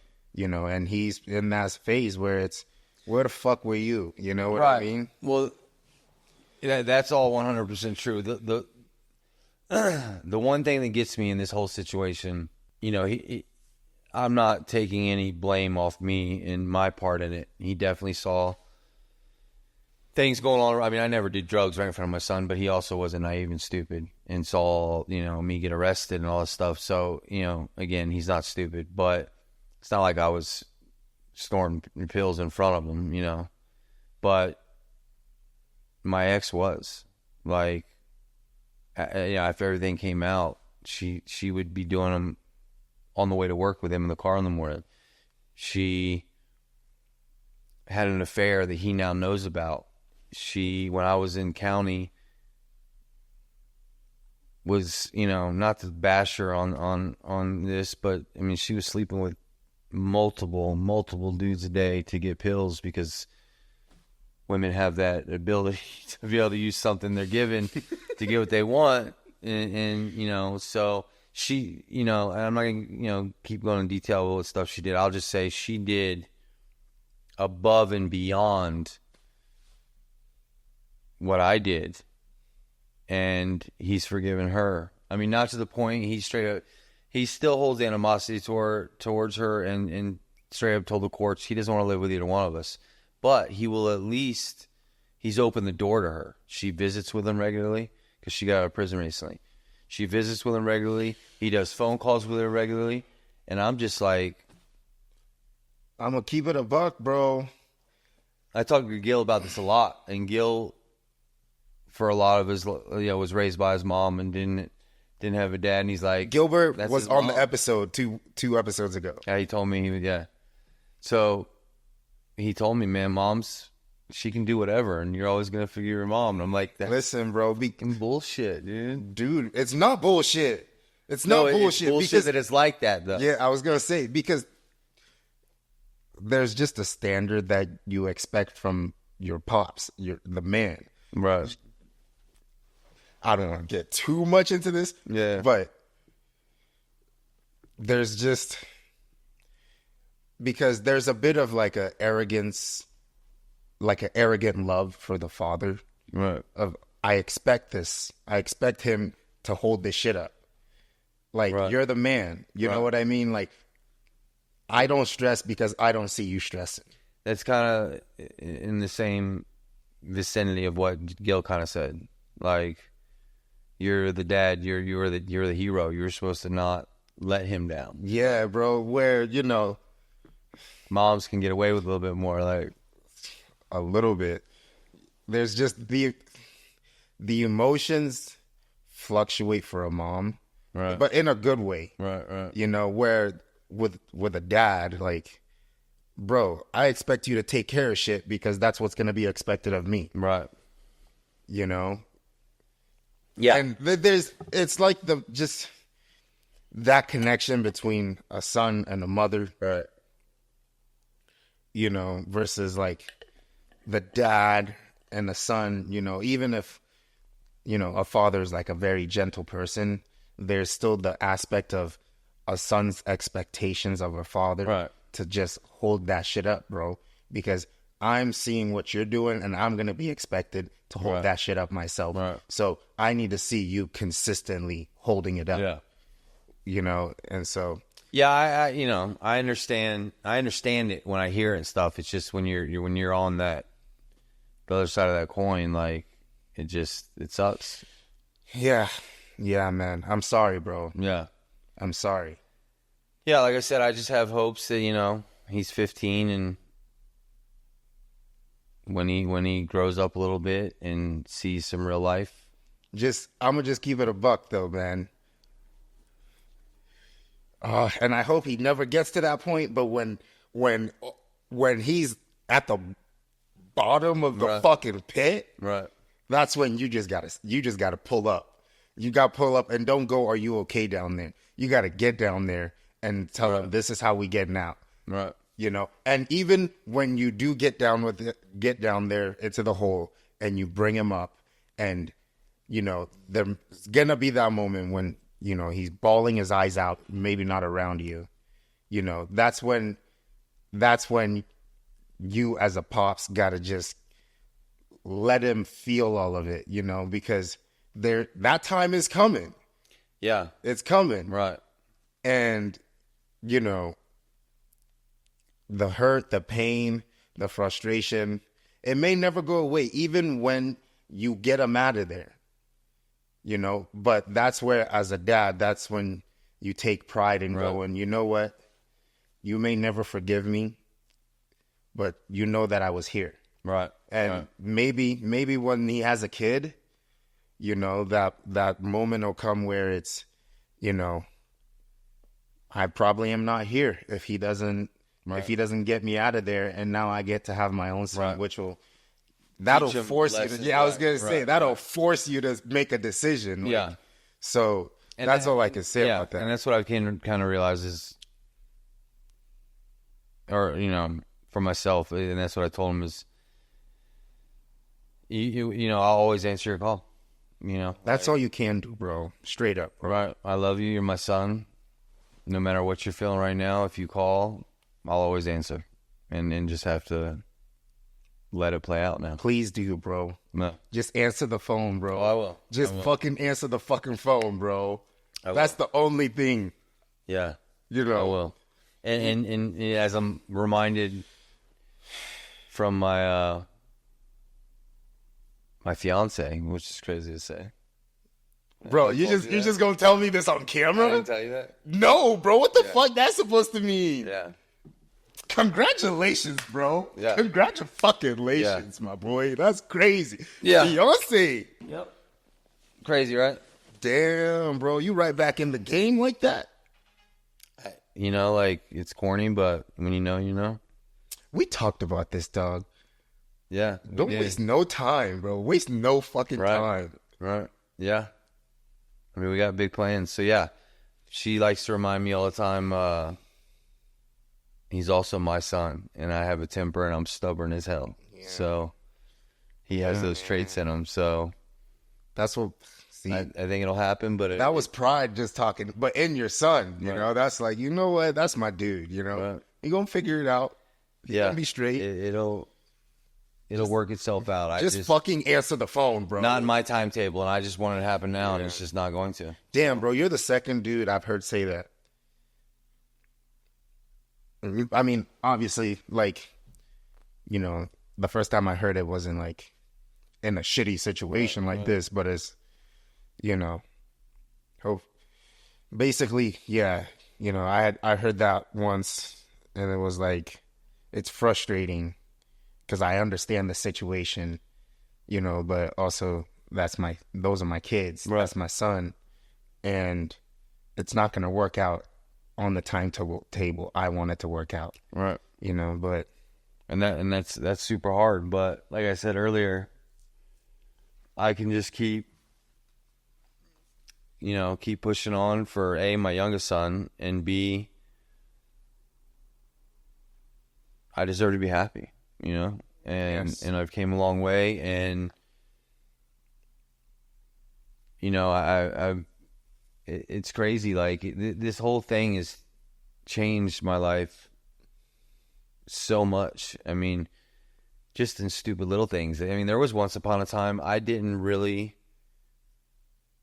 buy in, because my ex's parents are bad alcoholics. One actually already passed away. The other one should have a while ago. I mean, it's just is what, you know, just is reality. As much as they drink and the health issues they've had. And we talked about it back in the day, and I used to always say, I don't really buy into addiction. Like, just quit fucking drinking. Like, you're gonna die. Quit drinking. So, I mean, just little shit. Like, the therapy thing. Like, I've learned so much through this, and I mean, now to the point where, like, I'm getting into that field. Like, you know, I got my peer coaching thing, and you know, it's made me realize I maybe that's why I am here. You know, the 4 times I died, I've been through a lot, even prior to all this. My Marine Corps stuff, that, you know, I can help anybody, but I can connect with vets, kind of like I did with Dan, who's my therapist, and he's been through it because he was an alcoholic. And, you know, I have the opportunity now to reach out and connect with guys that don't open up to everybody, but because we're the same. And that's crazy in so many ways. That it took me getting this much trouble and getting to the other side of this trouble to be able to do this. But I mean, like I said, 4 or 5 years ago, I was like, at one point, me and my ex were having problems. She wanted to go to therapy. I was like, fuck a therapist. I'm not that type of dude to go talk to a therapist. And now here I am, a peer coach, which isn't a therapist, but it's along, the same lines in recovery. You're definitely talking to people. It's just crazy the path my life is taking now, and it's a good path. But yeah, going back to the beach, this is what all was going through my head as I was sitting there. The beach, baby. What I was sitting there, you see why? In the lawn chair, literally. She went with me. You knew that, yeah. She went with me, and I'm sitting there. God damn. Staring off into the ocean, just zoning out, kind of ignoring her, just thinking about all this. Like, I never thought I'd be on a vacation again. Yeah, I was down there to see my daughter graduate. But still, I'm sitting on the beach. Life is good. And this is 2 short years from when everything came crashing down to its worst. And I'm looking at 15 years in prison. And that's also a testament to, if you're legitimately want to change your life and be done with all this stuff and put in the work. And that's what I tell guys in the house. I mean, you've probably heard me say before, like, when you do good things and you live right, life gets good.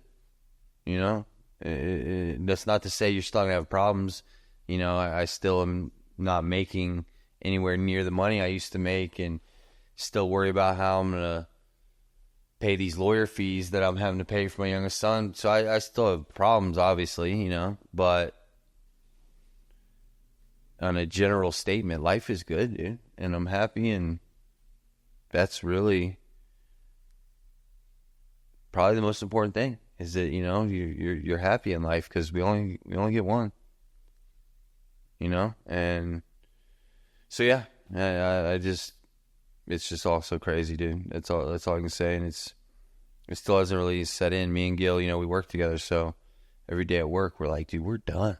Dude, like, a week and a half from being done, bro. Then you're going to move out. Just got engaged, getting your son back. It's like, shit, bro. It's like hitting the lotto in 5 different aspects of my life all at once, bro. Motherfucker. Like, it's crazy. It's crazy. Or I might, within a year, move back to Florida. And I mean, it's just like, like ocean, I said, bro, life is good, bro. Healing properties in the ocean, bro. You went to Cali and started surfing. That's all I think about. I just want to get back to the ocean and surf, bro. Fuck, dude. I want to talk about the differences between surfing and snowboarding, stuff like. Yeah. But I wanted to ask you about the marine stuff. Yeah. So, you were in the Marines for 12 years. Why did you choose Marines, and then what was that like, being in the Marines? So, I mean, I wish I had something cooler to say. The reason it was Marines is because I knew the recruiter, because all my friends had chosen Marine Corps, and I never, until it happened, I never planned on going to the military. My dad's not military. I think one of my grandfathers did like 4 years in the Air Force or something, but I don't come from a military family. Like I said earlier, though, I grew up in a Southern Baptist Christian home, and I had a great childhood. I'm not knocking none of that, but definitely a lot of rules in the household. You know what I'm saying? Like church going household. So my plan was college, and I got a scholarship to go play soccer in college. And the season was over. I'm going off to college, and it's called King Tournament. It was one tournament after the season, all the high schools, one long weekend. And it wasn't, technically a school game, so we were allowed to wear spikes, like soccer cleats that are screwing spikes that we couldn't wear at regular high school games. So I wanted to wear my Adidas World Cups, and that tournament I blew out my knee. And basically talking to the college I was going to go to, had a scholarship for, they said, well, you take this next year and get better and heal, and you can be a walk-on next year. And, you know, obviously you'll make the team and, you know, look at getting your scholarship back. And I just knew there was no way I was going to sit at home for a year and still live by my parents' rules in their house. So it was almost, you know, as soon as I was well again, my knee healed. Like I said, I had a few friends that went military. They just all happened to go Marine Corps. I don't know if when you went to school this went down, but the recruiters would always come hang out at lunch. They'd have like a table set up in the lunchroom. Yeah, so when I was in school, you know, like the Marines would come up on Monday. I don't really remember this, but like one, you know, on Monday there'd be Marines. Oh yeah. Okay, we had Tuesday would be Army, and you know, they try and talk to kids, like a table. Right, Yep. right. Okay, yep. We had. So all my buddies went Marine Corps, and the recruiter was kind of a young guy, so he'd always joke with us and shit. I still remember his name, Staff Sergeant Garcia. And so yeah, when I knew I wasn't gonna go to school for a year, it was probably 6 months later. My knee was well enough to go in and talk to him. I'll never forget. I walked in his office. He's like, "Fucking Miller, what are you doing here?" And I was like, "Give me your spiel." And he kind of looked shocked. And I was like, "Look, I'm considering doing this." And I was so naive. Like, looking back, I said, "I'm considering doing this, but I don't want to leave Florida." Duh, there's not even a Marine Corps base in Florida. And I said, if all possible, and I damn sure don't want to go overseas. Which, looking back at that, was some of the best years of my life when I, you know, lived in Japan. And so basically there was one job. It was security forces, embassy duty. And he said, if you graduate at the top of the class, like the number one student gets first choice. Number two student gets second choice. And there was a huge Air Force, you know, still is. MacDill Air Force Base is, you know, a major Air Force base. Where is that at? Tampa. Okay. Where I grew up, Tampa, Florida. So he's like, there's Marine station on that base. So if you graduate first year class, maybe you can stay here at Tampa. And, you know, recruiters are salesmen. You know, right, that's how they make their rank. So my dumbass brought into it and signed for that job. But that was like what they call a B-billet job. That was like your secondary job. Your first job, because you weren't going to do that the whole 4 years of your first enlistment. So you had to choose another job, which I, you know, thought I was tough or whatever. So I was like, fuck it, I want to do infantry. I want to do the shit you see on movies and shit. And so I went infantry and graduated boot camp. And you know, I was in pretty good shape because I played soccer my whole life and stuff. So did fine through that. Then I went to School of Infantry. After School of Infantry, which is a 3-month school basically to learn weapon systems, all that kind of crap, how to live out in the field and do all that stuff. Basically, the next school would have been for the embassy part of it, and that's the one I had to graduate at the top of to have the opportunity to even choose Florida. Well, at the end of School of Infantry, there was like maybe out of 100 of us, like 30 of us embassy guys, and he had a formation and said, all right, all y'all guys graduate tomorrow. You're going off to Norfolk, Virginia for your school, except 3 of y'all. 3 of y'all are getting OJT, on the job training, and going straight to Tokyo, Japan. I'm going to call those names. Y'all stand by after the formation, and we'll fill you in on what's going to go down. And I was one of those 3 people, and I was fucking livid. So much so, I called my recruiter that night and said, I want out. I said, I signed for this job with the opportunity to go to school, try and graduate so I could stay in Florida. I'm not getting the job. He said, sorry, bro. You signed for the job. You got the job. You're just not getting to school. Nothing I can do. I just bought a brand new 1997 Toyota Tacoma 4x4, my first car I ever bought for myself. Badass truck. And now I'm off to Japan for 2 years, and you can't bring a vehicle. So I was fucking pissed. But long story short, best 2 years of my life. Like this Tokyo, Japan. Like it was fucking awesome. But again, that was only 2 years. And then I went back to my original job, which was infantry, but my classification was 0331, so a heavy machine gunner. So 50 cal, Mark 19, which is an automatic grenade launcher, and another machine gun called 240 Golf. Basically, in the movies where the guy's up out of the top of the Humvee shooting the big gun. And as soon as I got back from Japan, the unit I went to was basically what they call workup, basically practicing to go overseas. So in the Mediterranean, there's always an aircraft carrier fleet floating around in the Mediterranean in case anything pops off. They always say Marines are the first. That's because we're over there floating around waiting for something to pop off in Iraq or anywhere in that area, or there's already a battalion over there.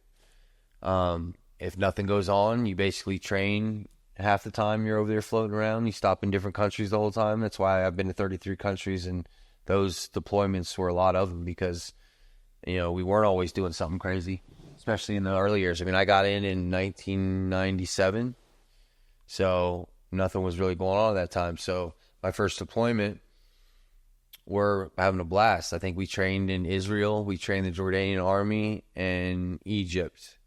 And the rest of the 20-something countries we went to was partying. Like, it was a blast. But yeah, so they were when I got back to my infantry unit, they were in a workup to go do that. So then, like I said, I go off and do my first deployment in the Mediterranean, partying the whole freaking 9 months that a deployment is. By this point, it's 1999. So I got in 97 and went to Japan for 2 years. Or got out of boot camp in 97, went to Japan for 2 years. So, yeah, it's 1999. We're on the way home after being over there 9 months in the Med. And literally on the way home, crossing the Atlantic from Spain is the last place we touch on that side of the Atlantic. The message comes out, we're going to Kosovo. Where's Kosovo? It's like near Czech Republic and all that. In that general vicinity. I would have to show you on a map. But yeah, that general vicinity. So, and this was 1999. It wasn't even actually a war. It was what do they call it? I think it's called a police action. So basically, we're going over there to try and calm shit down. USA shit. Yeah. Yeah, there's the Serbs and, I mean, fuck, dude, this is 27 years ago. The Serbs and some other group of people in that country were fighting, killing each other off. We go in to stop it. I mean, not really even too many shots fired, but it's technically considered, you know, a hostile area. So first deployment into that kind of scene. Like I said, it wasn't really nothing. Came home from that. And then 2001 rolls around and 9/11 happens. I was on leave actually in Florida at my mom's house. My mom was at work. I was asleep on the couch, and she called me and was like, "Are you watching the news right now?" And I said, "No." And she's like, "Turn on the news." I turn on the news, see, you know, the scene on TV that we all watched. Texted, or not texting, wasn't texting in 2001. I called my mom and said, "Well, I'm about to be gone for a little while." And thought I'd be heading over there right away, but actually that wasn't. My next deployment was Iraq. I was in the invasion of Baghdad and all that when we got Saddam Hussein. That was my first real eye-opener to, you know, in danger and, you know, shots fired and that kind of stuff. And that, you know, just because you're asking about that, that's scary as fuck. I mean, anybody says they're not scared is lying, you know. It's just natural reaction to be scared. It's just, yeah, I was scared as hell. But, you know, you got your buddies with you. You've trained for all this stuff. So, you know, your training just kind of takes over. But, of course, you hear freaking snaps and pops going off past your head. Like, of course you're scared. But anyway, I also like, though, being part of history. Like, you know, I don't know if you remember, but seeing them, all the people yank down the Saddam Hussein statues and stuff, like, I was over there watching all that stuff go down. So I always thought that was cool. And then came home from that one, and like I said, that was, you know, that was my first really Kosovo. Really, I don't consider being in a war zone. Baghdad for sure. That was my first experience in seeing people I knew die and stuff like that, and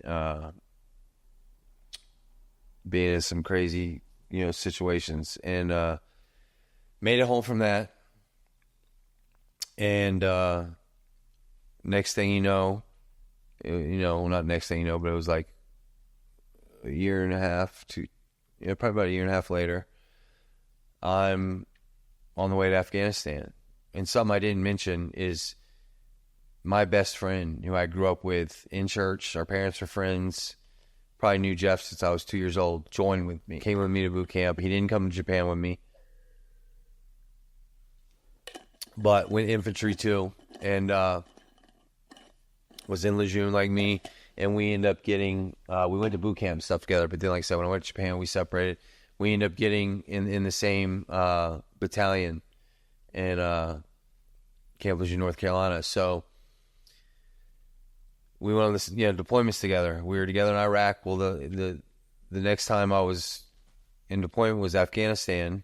He, he didn't make it home. Just, be point blank. And I was there.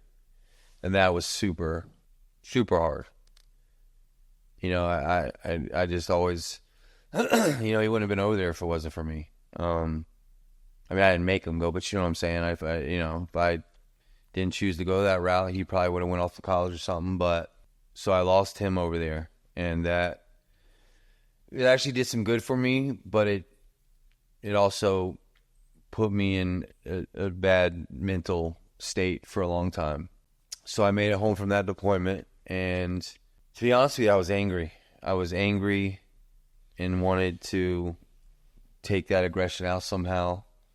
So I went and tried out for MARSOC, which is Marine Special Operations Command, just a special forces unit. And I was always in pretty good shape, so that's basically what a lot of it is, and then mental stuff. But so I made it through the initial NDOC, they call it, but it's basically test. And then it's, 2 years of schooling, and made it through all that. And became part of that unit. And then my next two deployments back to Afghanistan, again, I was just pissed. I wanted to take revenge out, for lack of a better way to put it, on people that, killed my best friend. So next one, I was fine. Went there, made it home. And I lost other people too, but Jeff, he's 2 years old. But yeah, so I made it home. Then my last deployment, my 5th deployment, our Humvee ran over IED.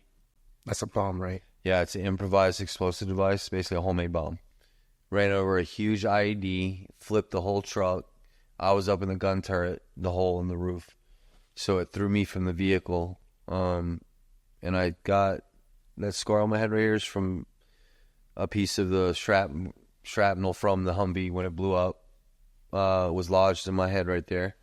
And then damn near broke my back from slamming against the frame when I flew out. But it threw me out, and the rest of the people in the vehicle died.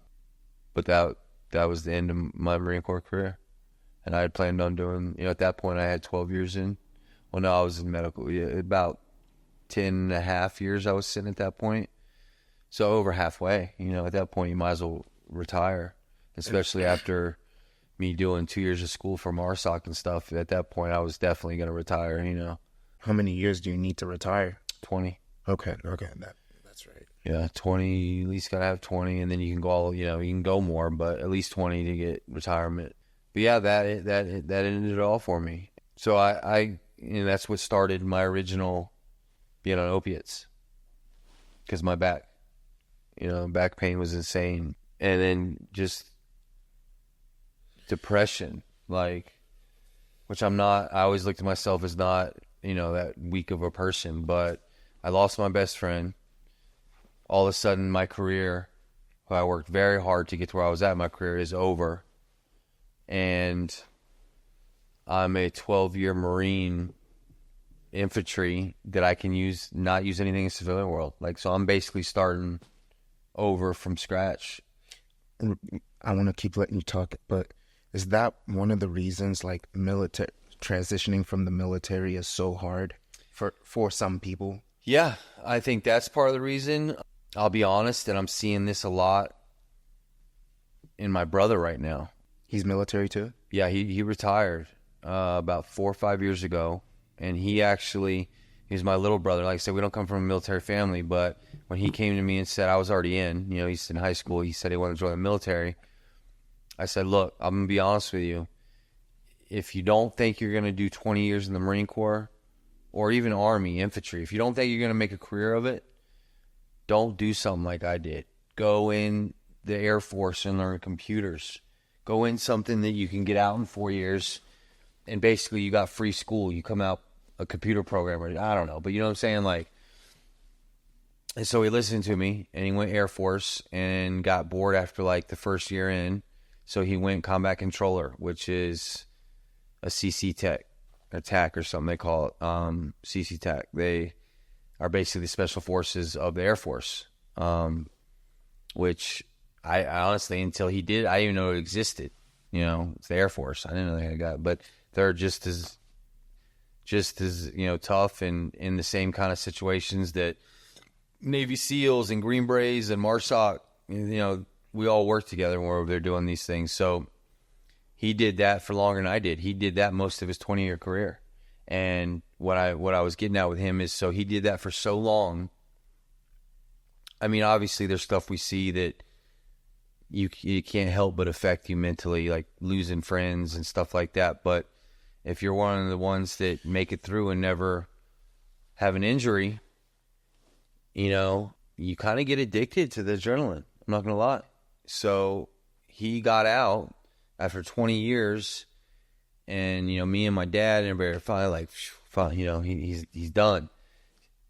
Stayed out of everything, related to that world for a year, and then after a year, and now or 4 or 5 years later, he's still doing it. He's a contractor, and not like a contractor just guarding a freaking dignitary. He's like high speed doing the same stuff he was doing as SF, but now on the private sector side, making a shit ton of money, but still in the danger. Like, there's a lot going on in Haiti right now, I don't know, and he's heading that way because there's some Americans over there trapped or something. So I mean, he's still constantly in situations that he might not come home from, and my parents don't get it. And I'm like, it's I don't want to make it sound like military guys that do that stuff are crazy, but it's addicting. It's a rush. Like, and for me, I can say I know when I came home, and a couple years after I'm home, I'm walking a fucking package to the door. Like, I was depressed for a long time about that. Like, I was doing this crazy, exciting shit a few years ago, and now I'm walking a fucking envelope to a Karen at a front door that week. Like, it I don't even know if depressed is the right word. It just takes some getting used to. Like, the life is different. Life is slower. Like, so that's part of it. And then, it's a hard transition too, because you're over there seeing the stuff that we see over there. And not only with like losing friends, I mean like, like with the first it was the Taliban and then ISIS, seeing the horrific things that we see, them killing their own for women reading, and, and then you come home and you see everybody going to movies and worried about Dumb shit. Facebook, and we've been in this war since 9/11 for over a decade, so people forget about it, but we don't, because we're over there. So then you come home and you see people just living normal life, and you're like, really? Facebook? Like, I got friends with their dad. So it's just it's going from one crazy ass extreme literally overnight, or within a 2-3 day turnaround, being in a completely different environment. It's just it's mentally hard. You know what I'm saying? Like, it's mentally hard. And that's why a lot of units, like you'll get home and they don't let you go out in town right away. They keep you locked down to your battalion area and base and stuff because they want you to mentally adjust. They don't want you to go out in town and somebody cuts you off in traffic and you get out and yank this motherfucker out of the car. Like, you know, like, which just sounds crazy, but that's the state you're in when you come back from over there.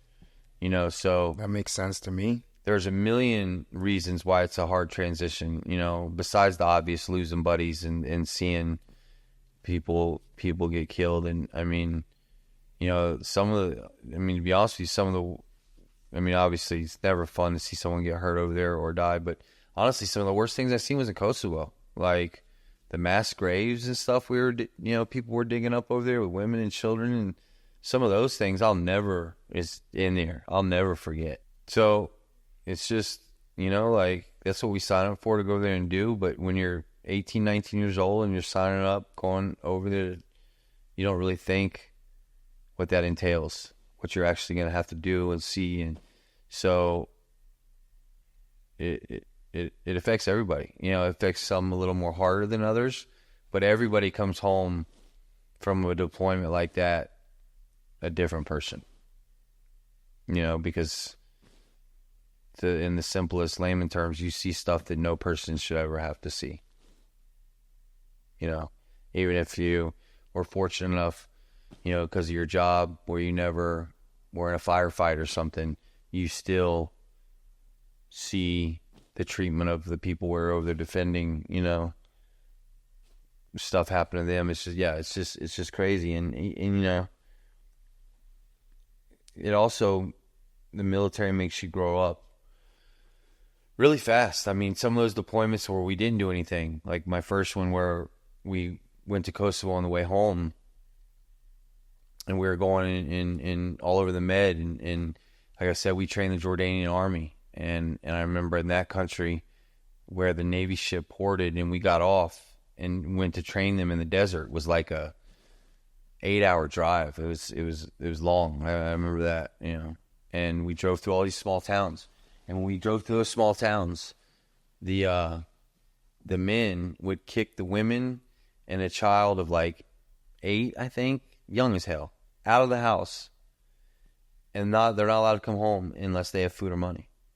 So we would drive through these freaking towns on, you know, this Jordan, the country, Middle East, on dirt roads, and they'd be lined up along the streets, screaming and yelling because it's happened a million other times and they know what we'll do, begging for food and stuff, and we would throw them MREs and, you know, and then they could go home.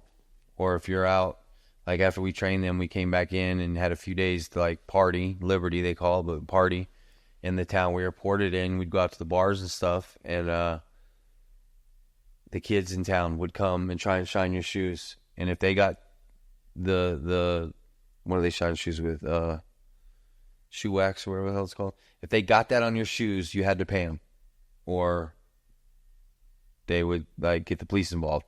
So there'd be 30, 40 kids around you, like 5, 6, 10, trying to get down on their knees and shine your shoes, because then you got to pay them. To the point you get aggravated and start kicking them away. But it's like these kids are being kicked out of their home to bring food. So you just see stuff, even if you're not in a war situation, you see stuff overseas that makes you come back, even as an 18, 19-year-old, you know, pretty much kids still at that point. You know, even though we don't like to be called it when we're that age. And it puts you in such a different place than other 18, 19-year-old people, because you've seen other countries and you realize how lucky we are. You know, there's tons of shit in America that sucks and, you know, could improve. But at the end of the day, you know, even some of the worst people, or not worst people, some people that are in the worst situations they can be in America, like homeless and all that, are 10 times better than people in other countries that I've seen, that have to go out at 6, 7 years old and beg for food or don't come home. It's crazy. So I mean, yeah, the military, I don't regret it. I actually loved it, and I miss the camaraderie. I still talk to a lot of my buddies and I'm not a big Facebooker at all. It's kind of one of the only reasons I have it. But I still keep in touch with a lot of my buddies that I was deployed with and over there with. And we've had a couple reunions. And the last one I was at, a buddy of ours passed away from Lou Gehrig's, which was random. But they're like your brothers forever. So, I mean, you know, obviously there's a lot of stuff in the military or Marine Corps I wish I never would have had to go through or see, but also some of my best memories ever and some of my closest friends ever is from them days. So it's, I don't know, I've been asked before if I would want my son to go in the Marine Corps. And that's a really hard question because, again, I have a lot of awesome stuff. Seen 33 countries. Some of my closest friends in the world that are literally like brothers to me are from them days. But at the same time, you never know what you're signing up for. Even if there's not something going on, there could be the next year after you sign that paperwork. And you're government property at that point. So, just looking back at it all, it definitely affected a lot of my years after the Marine Corps mentally and stuff. I don't want to say it led me into, you know, my addiction. I had a lot of other reasons that I let get me there, but, you know, losing my best friend is always there. You know, like, just knowing that he wouldn't have been there if I hadn't joined. I'll carry that with me the rest of my life. So when I do get depressed about other things, you know, it's kind of like that's always right there waiting to come out too.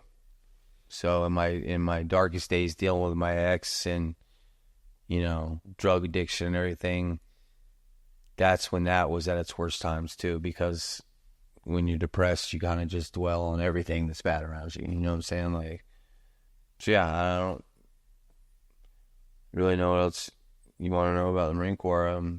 So what would you say were some of like the changes that you saw in yourself slowly over time in the Marine Corps? What would you say were some of the changes you saw starting to happen to you? And what were the causes that started to force those changes? I know for a fact one of my worst qualities is my temper. It's actually something I've worked on a lot in the past 2 years. Still isn't the best, but I have a bad temper, and it's always been kind of a joke in my family. My dad gets pissed, but the Miller temper, you know, because my dad had a bad temper. In his older years, he's calmed down. He tries to talk to me and my brother about it, but it was always there. But I will say, because I don't even realize how bad it is sometimes, and I don't mean, I'm like I said, I've never laid hands on a woman, nothing like that, so I'm not saying like I'm crazy, but like I just let stuff get me so mad and irritated that at the end of the day, really shouldn't, and at the end of the day, it doesn't really matter. And like I said, I won't even realize it, and like my girl will point it out, and I'll think sometimes like, was I always like this? Like, and I think back, and I wasn't. Like, I always had a temper, but as much as the next guy. But over the course of 12 years of my adult life, at least half of that being in a war zone situation, I think it did affect me. I think you don't even realize it's happening, but when you're seeing, you know, people, and I'm not even talking about, you know, Americans, but when you're seeing people dying on a regular basis and the evil that men is capable of, I think over time you just it's like this dark hate and just it just grows in you. I don't know, and if it was already there, you know, just not at as extreme way, I think it just brings it out a little bit, you know, a little bit more. Cause yeah, like I said, I always had a temper, but like, I mean, like I said, I worked on it the past 2 years, but prior to that,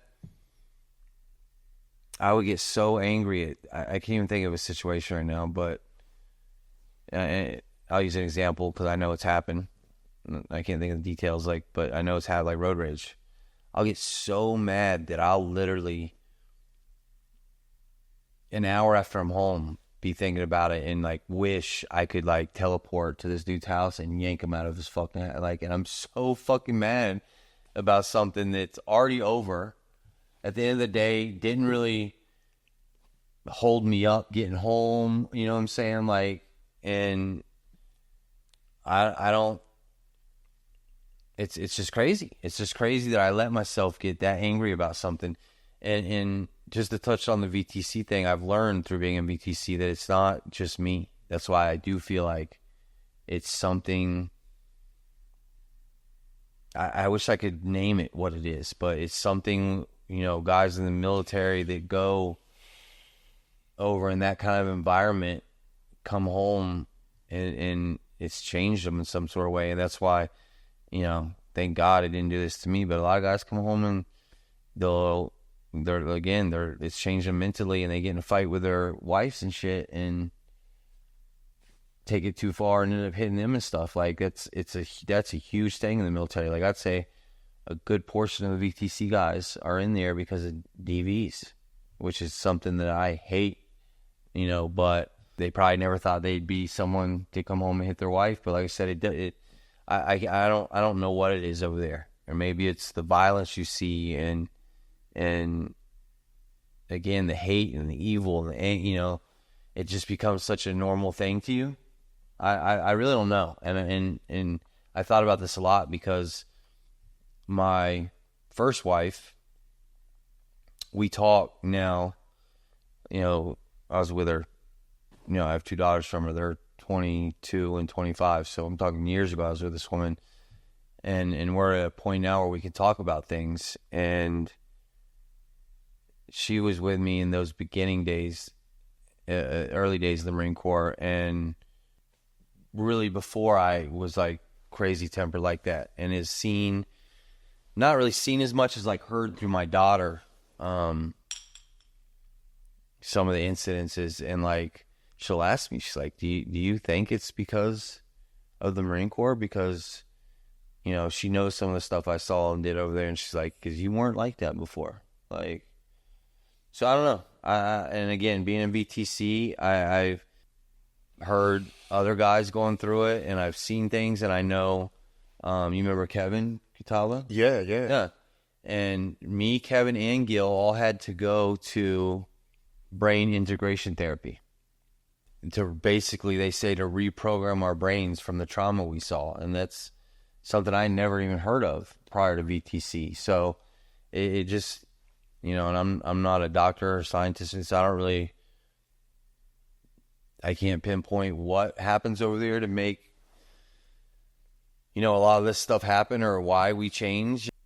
You know, there's been guys in the house that were over there.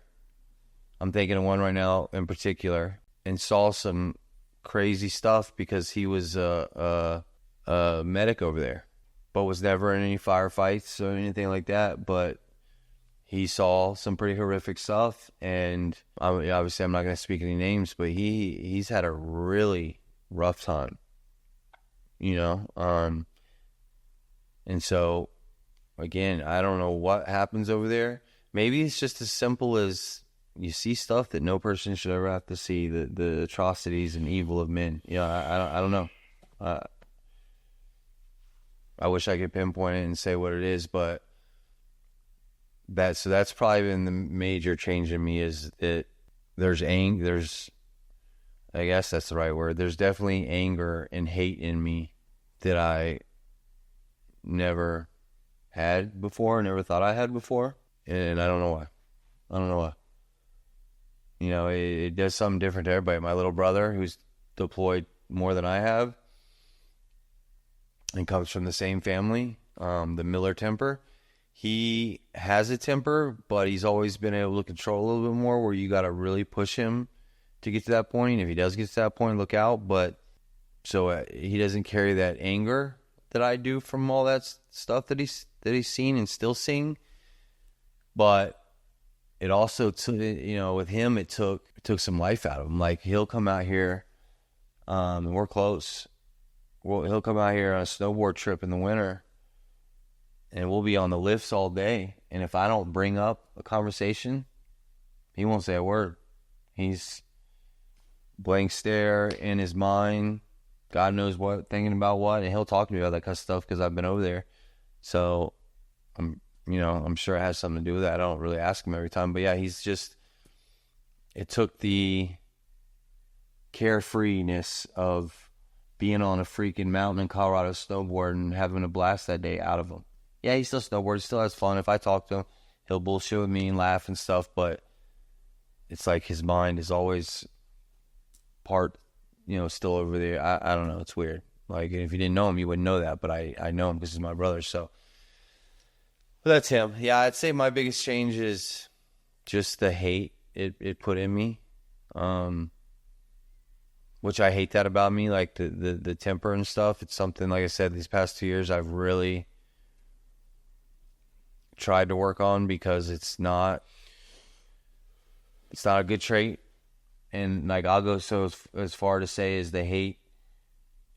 I carry so much anger and hate in me that when people wrong me, I don't rest until I get back. Like, I want to get back. Retribution. Right. Retribution. Which is crazy, right? Like, it's like, I'm going to take my time. I'm cooking this shit up properly. Like, I want to get revenge on somebody for the stupidest little thing. And like, I have let some of that go. And again, I don't know why, what I saw, what I did over there that made me that way. Cause I wasn't always like that. And it's something that's a horrible quality, because I'll even, maybe not to the extent, but like with my girl, she'll do something. And I told her that one day, I'm like, I just, a horrible quality in me. And I just want to be honest with you is, if you hurt me or you wrong me, I don't mean like cheating on me or something like that. Just hurt me in some stupid little way. Like, I want you to feel what I feel. So I want you. Damn, bro. I told her that. Like, that's dark as fuck. Right? Dog. That's what she said. She's like, you're fucking crazy. Yeah, bro. And I don't know why I'm like that. Like, and like I said, I've really, really tried to work on it because at the end of the day, it's not hurting anybody but myself. A, it's gonna hurt relationships. Yeah. And B, I carry hate around. Like, and the other person doesn't feel it. They might be in a whole nother stage, They're chilling, bro. They over there living lavish, chilling, bro. Hating so much that it's just eating you up, like fucking hell, dude. You like when your chest starts to fucking hurt, your brain hurts, you get sleepy from that type of anger, right? And just like vitriol that you're just like, my body is hurt from me feeling these emotions. It's crazy.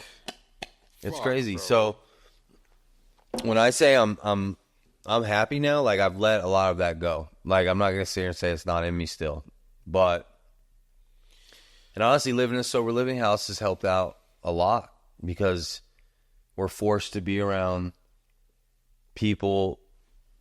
A ton of people. 10 guys in a house is a lot of people, and just learn patience and how to deal with other people's bad days and attitudes. And so, I mean, not that I'll sit here and say I've loved living in a sober living home, but every aspect of the past 2 years has helped me in some sort of way get to where I'm at, where I can honestly sit here and say, I'm happy now. I'm working on those bad traits. I don't get as angry anymore. Yeah. I noticed the difference, bro. I just want you to know, bro. I definitely feel like, even from the first time I met you to now us talking, I feel like you've definitely like mellowed out a lot, a lot. Yeah, I've had Mike's told me that, Gil, who would know as good as anybody because we work together. We've been in BTC together. He's even said that, compared to a year ago, on the way to work, and someone cutting us off. Like, again, I'm ready to jump out of this fucking car, yank this dude out of the vehicle. And now he's like, you've chilled out a lot, dude. Like, and it's just, self-reflection and working on those bad traits you have. I wish I could say I knew exactly what happened over there that made me do that. But to answer your question, I seem to drift off on conversations when you ask me questions. That would be the biggest change. And the other one was how fast I was forced to grow up. Maturity. Yeah. Yeah. Because of what you see and because, overnight, which I guess is the same with college, I guess. But you're living on your own. Parents aren't around no more. Freaking, you grow up fast in the military. And unfortunately, I had a kid at 19 years old in the military. Damn, bro. Yeah, my daughter's 25. I was 19. Navy corpsman. Damn. I can't imagine having a kid. We talk. I want kids one day, but bro, I cannot imagine being a parent right now. Dude, I look at 19-year-olds nowadays, and I'm like, I was that old when I had a kid. Like, these are children, having children. Freaking apples, man. And that's, like, I don't know if you've seen them at the house. It's my girl's best friend's kid. And his father's not in his life. I won't get any details done, but father's not in his life, and for a while now hasn't had a really good. He came around, right? Yeah, brought him around. Okay, yeah. He's from Cali, kind of Spanish looking. Is he at our house, or is he at one of the houses? No. He's not at one of the houses. Okay. He's came over to the house. Okay, yeah. I think I know who you're talking about. I got him a job at working with us, and just being around me and Gil for the 3 months. He graduated high school. He needed 18 credits 2 months ago. Damn. And we got him to graduate. Good shit. And now he's leaving for the Army July 1st. Good shit, bro. But yeah, anybody young like that I know, same with my brother. He didn't listen. My brother followed my footsteps in every aspect. He's been married multiple times, has kids from different women. But yeah, that's literally the first thing I tell young kids when they get in the military.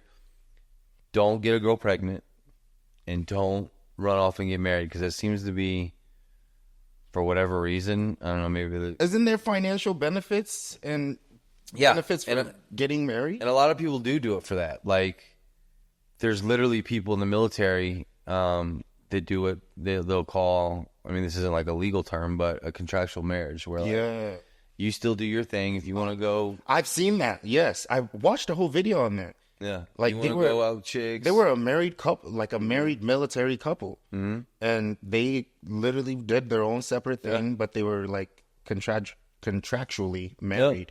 Yep, and they know. A lot of times it's just like a guy gets them for 4 years. He's only going to do 1 year, 4-year enlistment, so he'll go find a chick and be like, "Look, I'm going to be in for another 3 years. You get money out of this. I get money out of this. Benefits are going to be straight good for everybody." Right. As soon as I'm done in 3 years, we get divorced, go our separate ways. You see it all the time. And I understand the benefits. Like, I didn't do it for this reason, but my daughter's mom, like I said, I was 19. I was in the Marine Corps. She was a Navy corpsman, so both in the military. And I owned my first house when I was 19 in North Carolina. You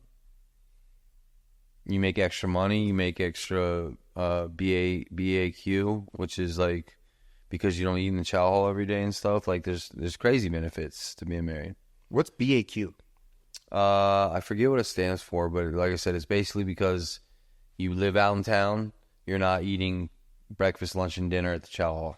Oh, so you get benefits. So you get money on your paycheck to go buy groceries every word. Yeah. Word up. And then because you live out in town, and this is all based on your rank of how much you get, whether you're, if you're married as a private compared to married as at a sergeant, the private's not making as much extra that the sergeant makes being married, but he's nonetheless, the private's still making extra. Yeah. But yeah, I mean, extra BAH is the housing part of it.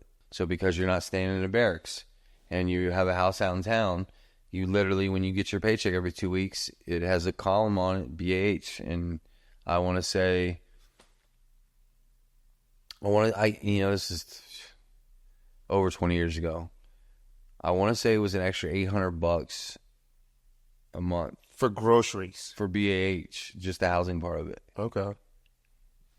And then you add the grocery part onto it. Yeah, it's well worth it to get married. Yeah. Contraction. No, because I know a girl that was dating a guy in the military. This was back in 2020. Right. And she ended up, I think she broke it off. And they had been dating like a couple months, and he asked her, like, Right. let's get married and dip off the scene type shit. Right. And she was like, what? Like, we've been talking a couple months, And, she was like, I wasn't ready for that, where we were still 2020, so we're still 21 or 20. Yeah. He may have been a couple years older, but she was like, yeah, I just wasn't ready to live like a military lifestyle, But it was interesting to hear, like, So what's the difference between like being a girl dad and a guy dad? You got 2 girls and 2 boys, bro. I'm going to be 100 with you. I mean, the obvious difference is you're going to be more protective over certain things with a girl. But if I'm being honest with you, I wasn't there for most of my daughter's lives, and not by choice. I told you, my youngest daughter, being 22, just graduating, there was 2 reasons. A, her mom kept her from me. She moved from where, when we separated, she moved to another state. Last time I seen her, literally her and her mom took her out of my house, and that was it. And then I say also with her, even though it wasn't a choice, because my other daughter, so they're separate moms. So it would have been the same for the one if she wasn't taken from me. But I was deployed so much and gone that I missed out on all that. So I don't really know what it's like to be an everyday come home from work, everyday father of a girl, which is sad to say. I have a 25-year-old and 22-year-old, and we're close now. But with them growing up, we never were at all. Where my boys, I was there from day one, and until obviously, I told you about my 15-year-old, but for most of their life, I was there every day, every night, put them to bed. So besides the protective part of you're just going to be more protective over a girl because they're a girl, I don't really know a lot of the differences. Which is, since I've told you what I've told you already, what's really cool, another cool thing going on right now is my girl has a daughter who is 12. So through her, I'll get to experience a lot of the stuff I missed out on. So I'm excited about that. Obviously, it's not, I guess, exactly the same, because it's not like she's my blood, but I love her mom, so I'll be there for her and I'll care about her. So yeah, I'll get to experience a lot of things I didn't get to see with my daughter. But other than that, I don't really know. I don't know how I'd answer that question. Hi guys, thank you so much for watching the first part of this episode 8 with Heath. If you have made it through to the end and you're listening to this, that means thank you for watching, first of all. And I cut the video into 2 parts because I was having a hard time uploading a 3-hour podcast and it kept crashing. But to continue watching, just go ahead and click part 2 on my YouTube channel and you can continue watching the video. It is just a continuation of the podcast. So it was all shot in one go, and I just chopped it up into 2 parts to be more consumable. So thank you so much for tuning in to the Ojas podcast. I appreciate you spending some time here with me, and I hope to see you on part 2. Thank you so much.